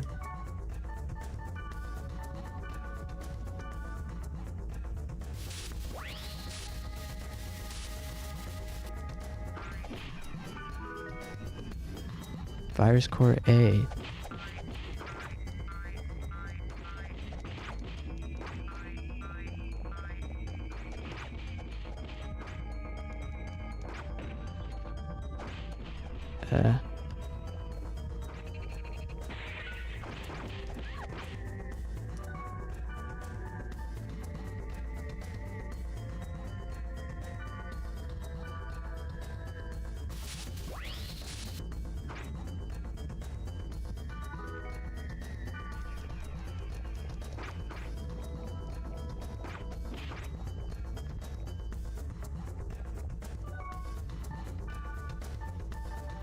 I should buy some more antidotes when we get back to town.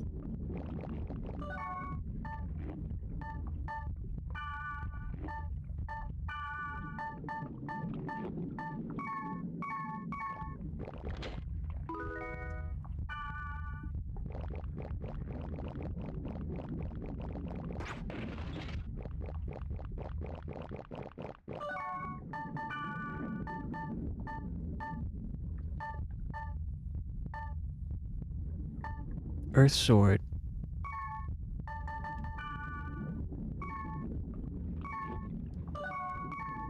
Yeah?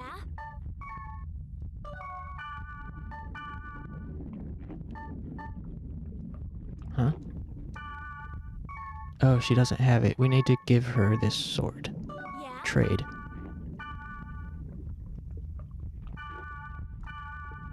Give me that speed charm and I'll give you this Earth Sword.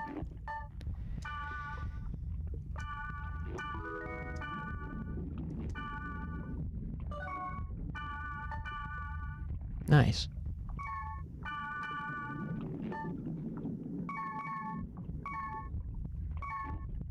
Okay, and now...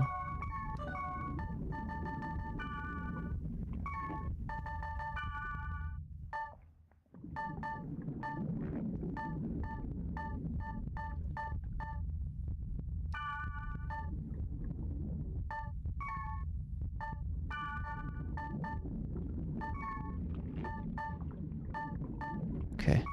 Alright. Good to go. We gotta clear up this dungeon. Then I'll probably have to call it after that. But I'd like to clear the dungeon and chat with the NPCs and check our email. Appreciate you guys hanging out and emailing with me.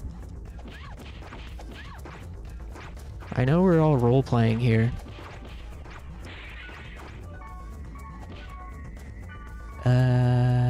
Shoot.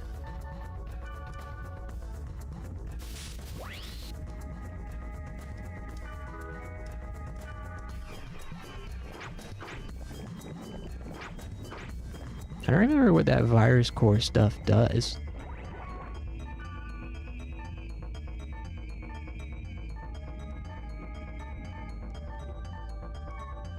Key items. Use it to hack gates. Oh yeah, you need those to go to certain areas, to certain dungeons. You need certain virus cores.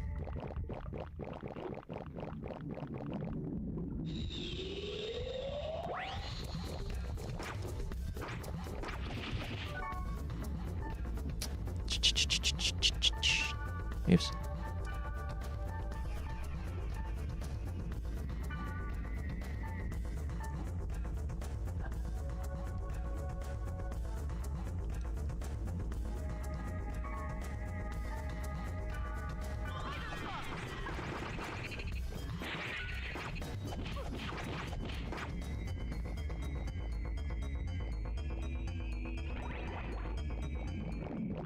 Bloody egg!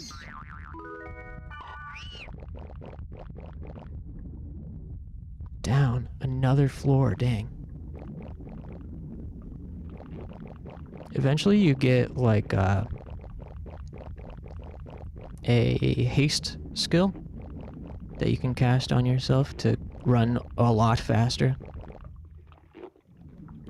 We actually have some scrolls, some consumables that will cast it already, but you can eventually just get the skill and use it MP instead of a consumable. That makes exploring these dungeons a lot more bearable when you're zipping through them.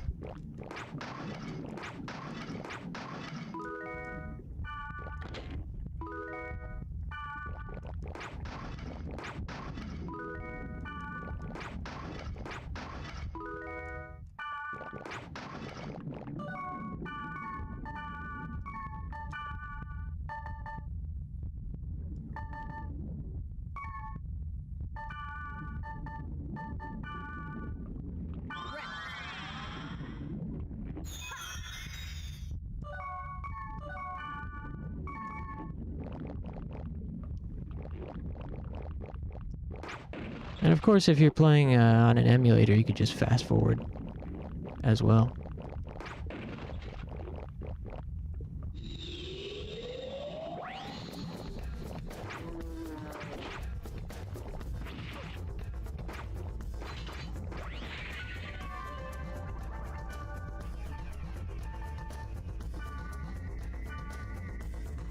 Just realized this enemy is called Disco Knife.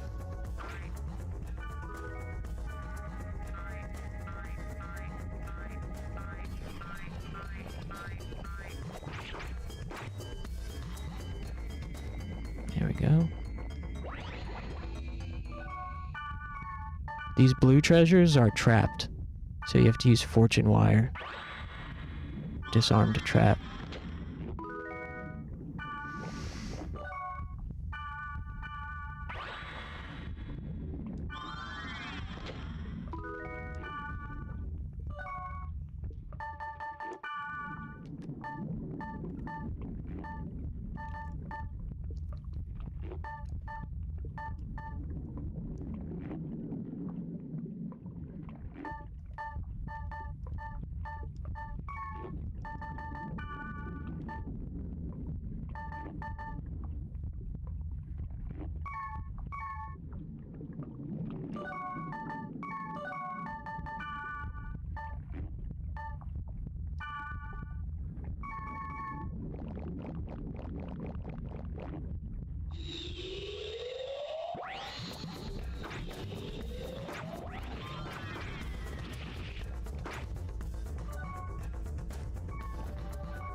Spells also take kind of a long time to cast, so it's always helpful to have those consumables. Like, I appreciate that the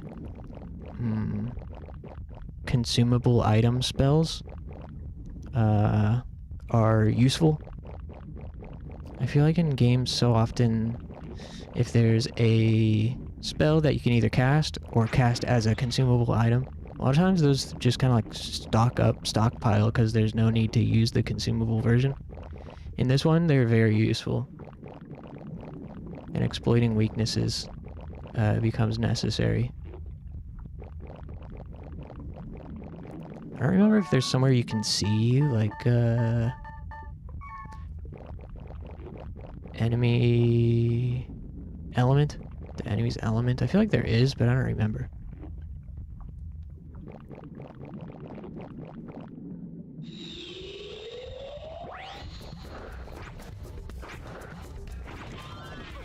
Eesh.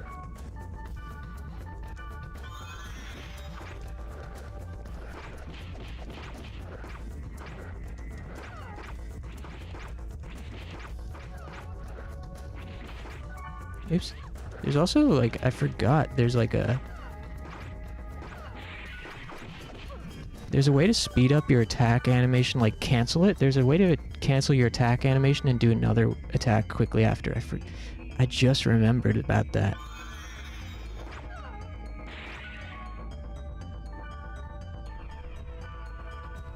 I don't remember how, though. I just know it's a thing.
Fucking guy, get your dumb, silly ass back here.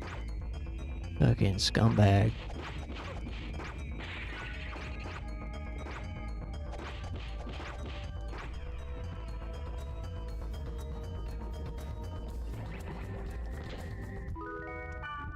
I'm gonna have to Google, like, attack cancel, normal attack cancel, something like that. Running out of antidotes here.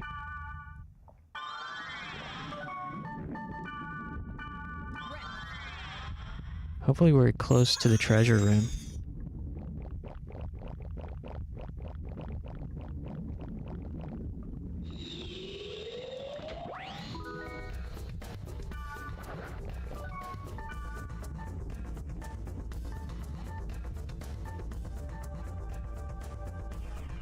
Also, those letters down there mean something. Like,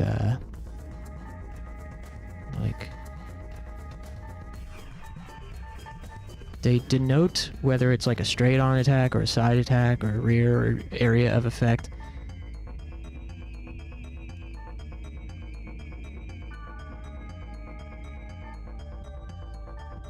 Oh, you can see their element next to their name, next to their HP bar. So this guy's fire, that guy's wind. Right, okay.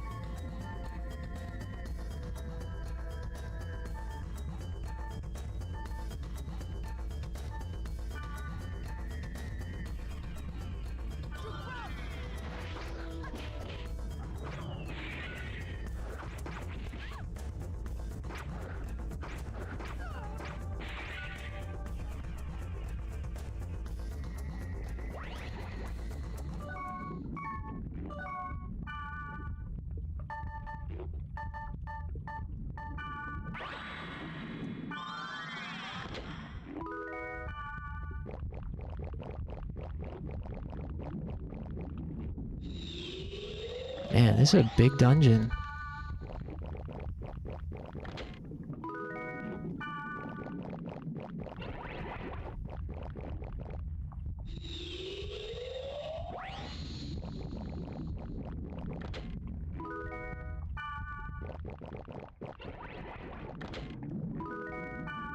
Leather armor.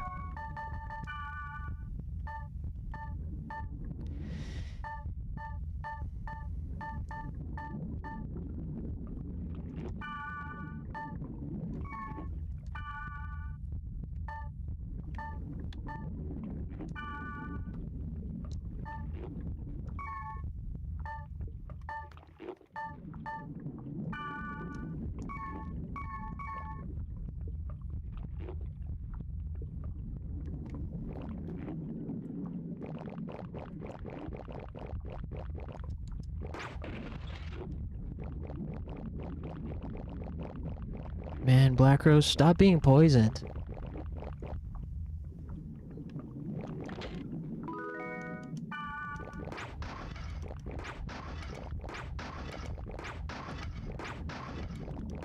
Too bad we had to come into such an ugly dungeon tonight. When do you work? I have to be at work tomorrow at 11 a.m.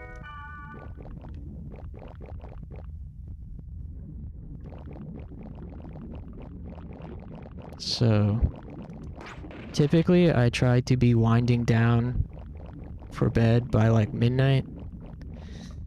And I wake up at 9:30 a.m. roughly. So usually if I can be asleep between 1 and 3 a.m., I'm doing good. I didn't sleep very well last night.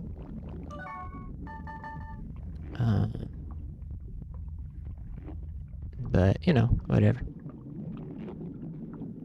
Working at... I'm very fortunate to work to work pretty close to where I live, so the commute's relatively easy. And I like starting work later in the morning, but at the same time, being out earlier is also kind of cool.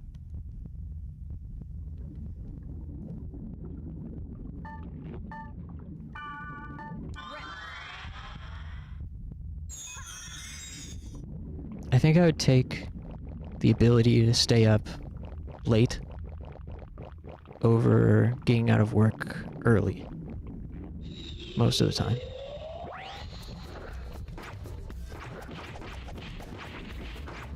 Like, what I currently work is 11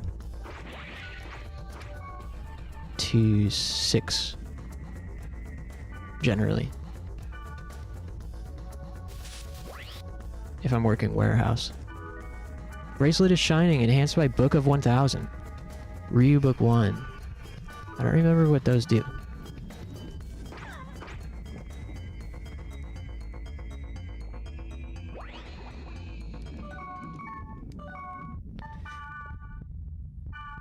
Oh, I need one more fortune wire, dang.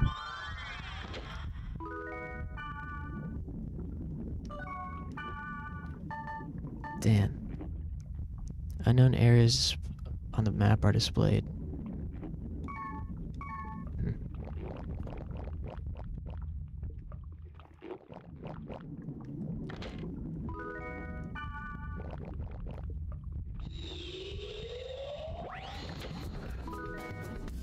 Man, this damn dungeon is endless. Give me a sec. I gotta water my mouth.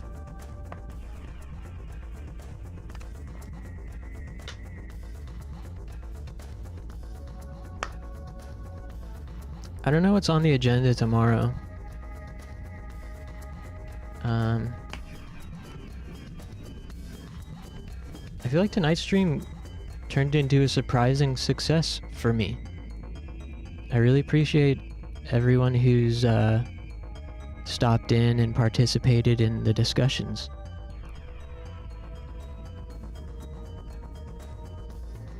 I was feeling like a little defeated during the first hour before I switched to dot hack. Was feeling a little discouraged, but things really turned around, and it's all thanks to you guys.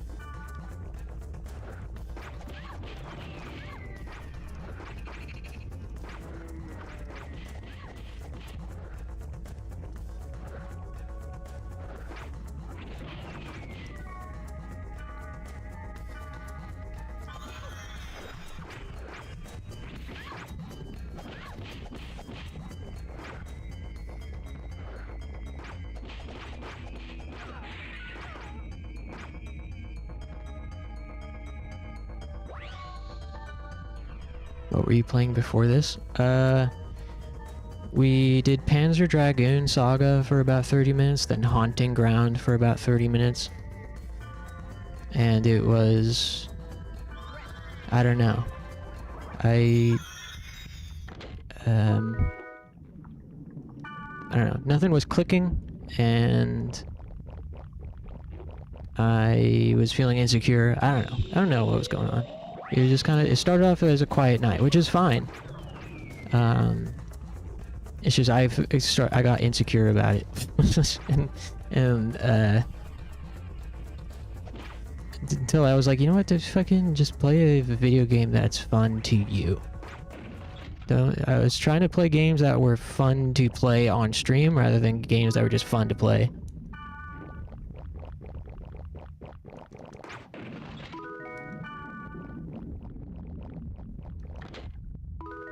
Haunting Ground was kind of good. You get that dog. Yeah, I feel like I would like it. I think I would like it. Definitely seems better than Rule of Rose and Kuon. There's a handful of PS2 horror games. You know, like, of course, the Silent Hill games and Resident Evil games, but then Kuon, Rule of Rose, Haunting Ground, Extermination, fucking, there's some others, right? I wish Rule of Rose was fun to play. The other dog survival game on... The other dog horror game on the PlayStation 2. Sadly, it was not.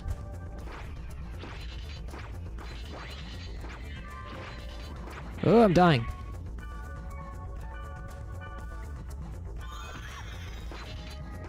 Oh, Rose is dying too.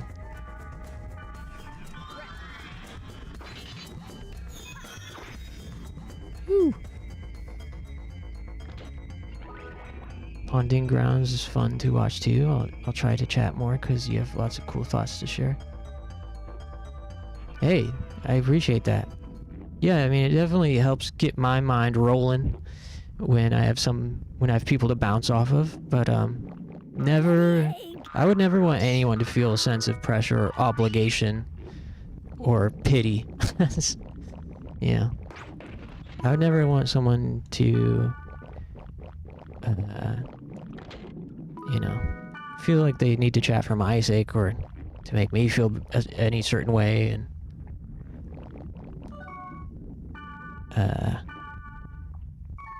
but always appreciate it. Definitely makes a difference.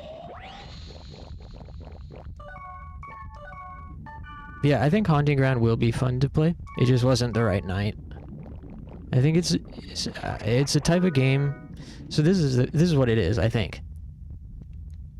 There are some games that are just more fun to play with people watching or you know, engaging with it as I am, and you know, whether that's riffing on it or making fun of it or being like, whoa, that was cool, that, you know, talking about the game as we play it. There's certain games that's the only way I'm going to be able to enjoy them, is sharing that experience with other people. And I think when that's the case, I need to be more deliberate about when I play them and make sure it's known and maybe hype it up a little bit, you know, post about it earlier in the day on Discord or social media. Tonight we play freaking Hunting ground. 8 p.m. Cause I don't think I can, you know, feel bad if I'm just on a whim deciding to play something that I'm not going to enjoy alone. Ooh, I'm dying. Oh, I'm dying. Oh, snap. My only potion restores 400 HP. It's a little bit over the top. Oh. Yeah, I think Haunting Ground is one of those games where I have to kind of just be more deliberate about when I play it and making sure people are aware that it's be there or be square type of night. And I do need to decide on a day to not stream. I think that will also go a long way in a lot of ways. You know, it feels like would be cool. Old Japanese CD games. Old Japanese CD games. I agree. PC 98 games. We did play Team Innocent, or we tried to. We finished 2 out of 3 missions on Team Innocent, and I was going to push through to beat it, and maybe still will sometime. But it kind of got put on the shelf. You guys should go, if you haven't seen it, check out the Team Innocent VODs on my YouTube in the live tab. Scroll back, check out Team Innocent. The fan translation team did a great job. It's a very quirky, entertaining little, like, you know, 2D sprites on 3D backgrounds, fixed camera angle, Resident Evil sci-fi clone, but it's not really horror, it's just kind of sci-fi anime girls. You know what I'm here for? Hell yeah, good vibes. Same. They've played the PSX Lane game on stream. No, I haven't. Has that been translated?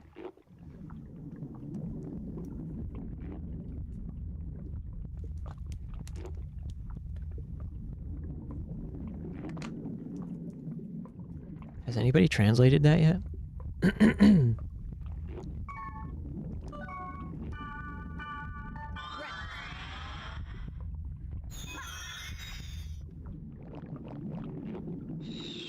Jesus, dungeon just fucking never ends. I might not be able to clear it. Oh, I'm also dying. The fuck.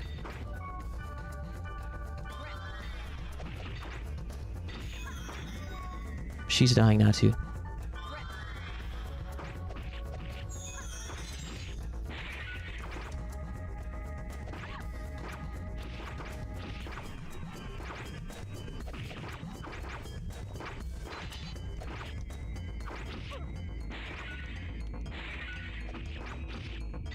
Ooh!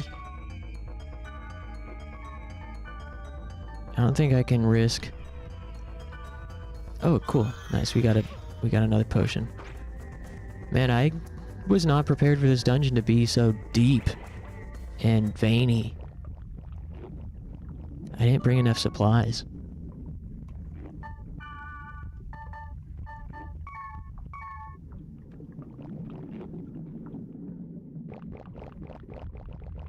If there's a 5th floor, I might have to just make a save state.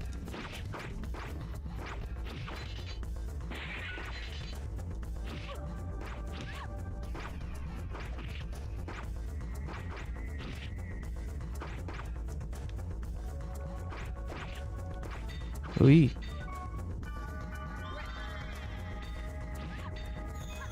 No! Don't kill her. There's a website that basically the Lane PSX game in English. Deep and veiny. That's right. I said it.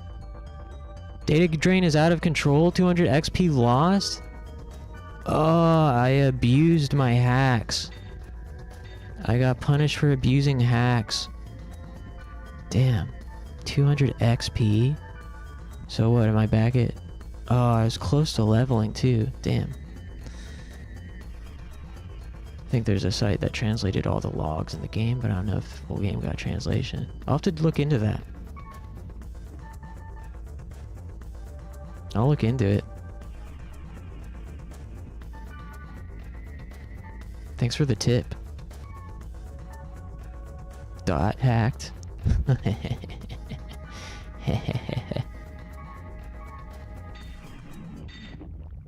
Ah, damn, Kite, heal me. She said damn. Hey, don't cuss. I'm gonna kick you out of my party if you swear again. Say sorry.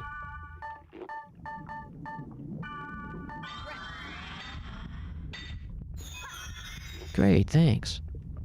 Yeah? What? You want to trade something?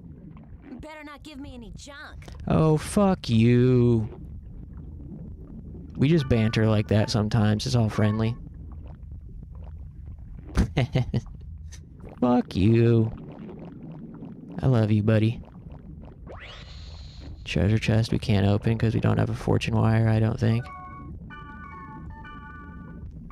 Yeah, damn.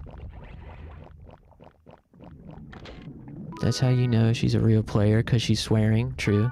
I hope she doesn't say the word. What if she says the gamer word? And I get kicked off of Twitch?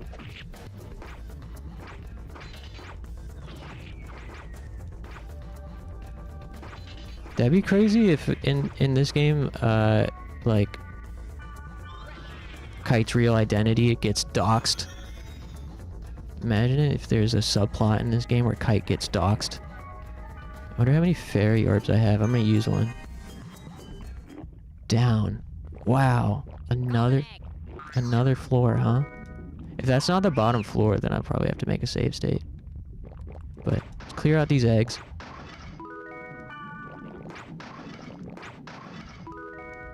So what's the deal with egg prices these days? You know? I've heard people talk about egg prices, and I used to be an egg head. I used to make eggs all the time at home. Scrambled egg and cheese taco. But kind of fell off of cooking at home and just kind of like got out of that habit. And kind of stopped even considering buying eggs. And then I'd always hear people talk about egg prices being so high. And the other day, I looked myself, finally, and like, what the fuck? It's wild. What's the reasoning? Why are they so expensive? Like, goddamn $8, $9 for a carton of fucking store-brand eggs? That's what the bougie eggs used to cost.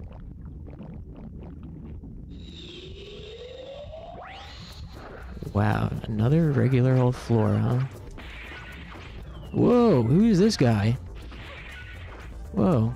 This guy looks like a Digimon.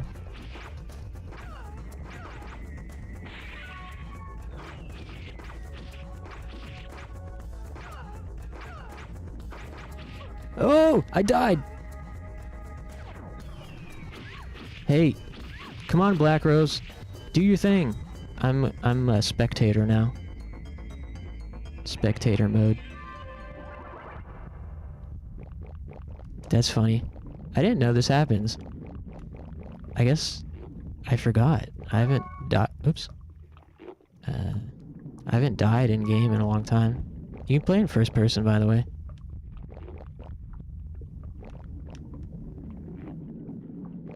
Bloody egg!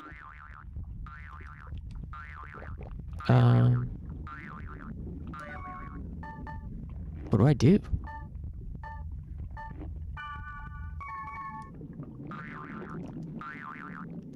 Can you, like, heal me?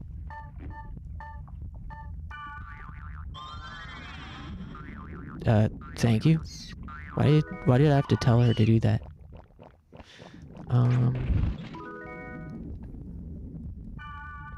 Same, I used to be an egghead. Everyone bringing politics into egg prices when it's just like bird flu. All the chickens got bird flu. Bloody Really? egg! I used to eat 10 eggs a day, now I just supplement it with protein shakes. No clip, Phoenix down. Yeah, read the room, Black Rose. Do you see each vein tells a story. It's up to you to fill in the blanks. My God.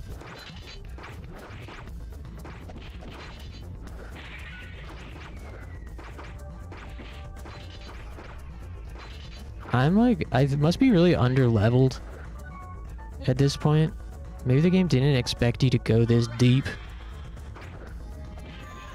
Because, like, all of our attacks are missing. We're taking 1 billion damage. How do I get out of this place? Where's the damn treasure room?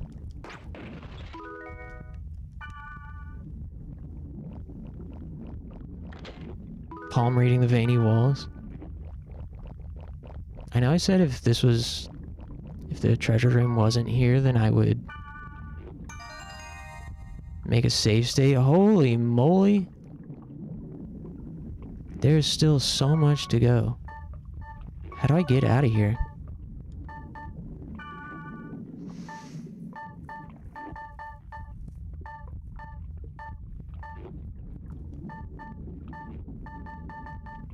I think you need like an escape scroll to be able to just leave.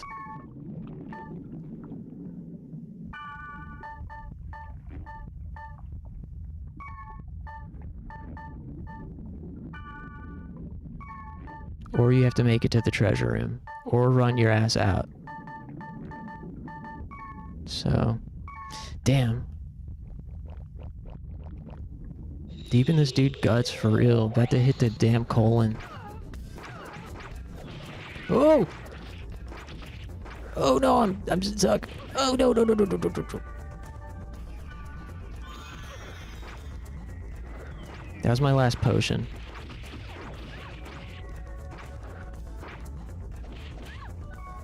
How are we not, like, leveling up a bunch?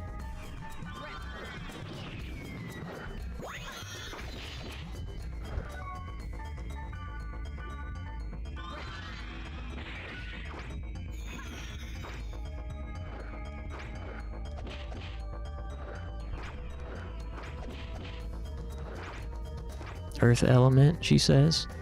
Thanks for the tip. I don't have enough MP.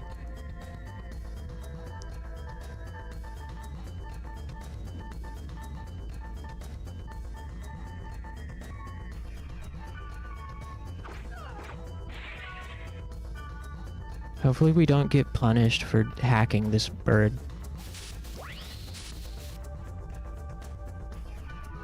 Battle axe, nice. Alright. It's really hard to stop playing, but I guess I should. There's way too many rooms for me to continue at this point. So we'll just make a save state.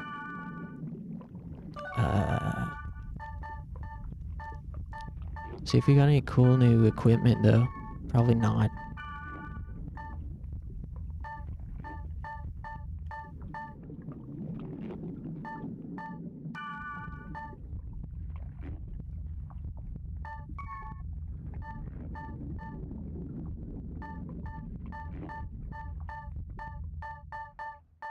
Man, not even any new equipment for me.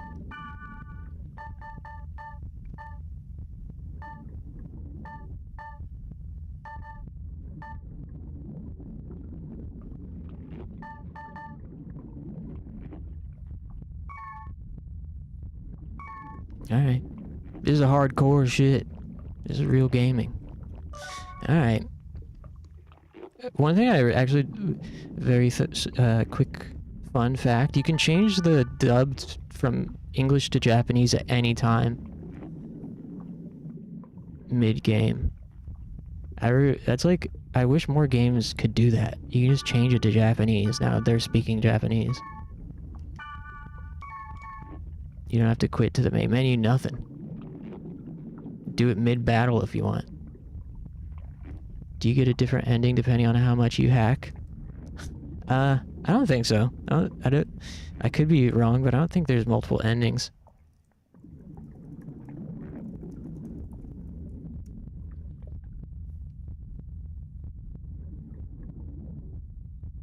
there are secret endings that required clearing a special long dungeon. Oh, they're talking about GU. Oh. Yeah, I don't think IMOQ has any alternate endings. But, anyways. Thanks for hanging out, everybody. I'm gonna go ahead save here. I don't know what's on the agenda for tomorrow, but I will update you then.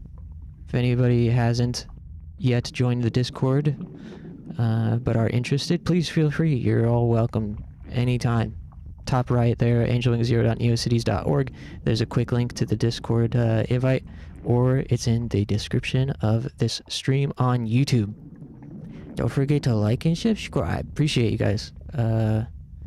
Talon, Ancient Bones, A2, B, who am I missing? Squishy, Robert, Win Again, Funky, Dark Bulb. Am I missing anybody?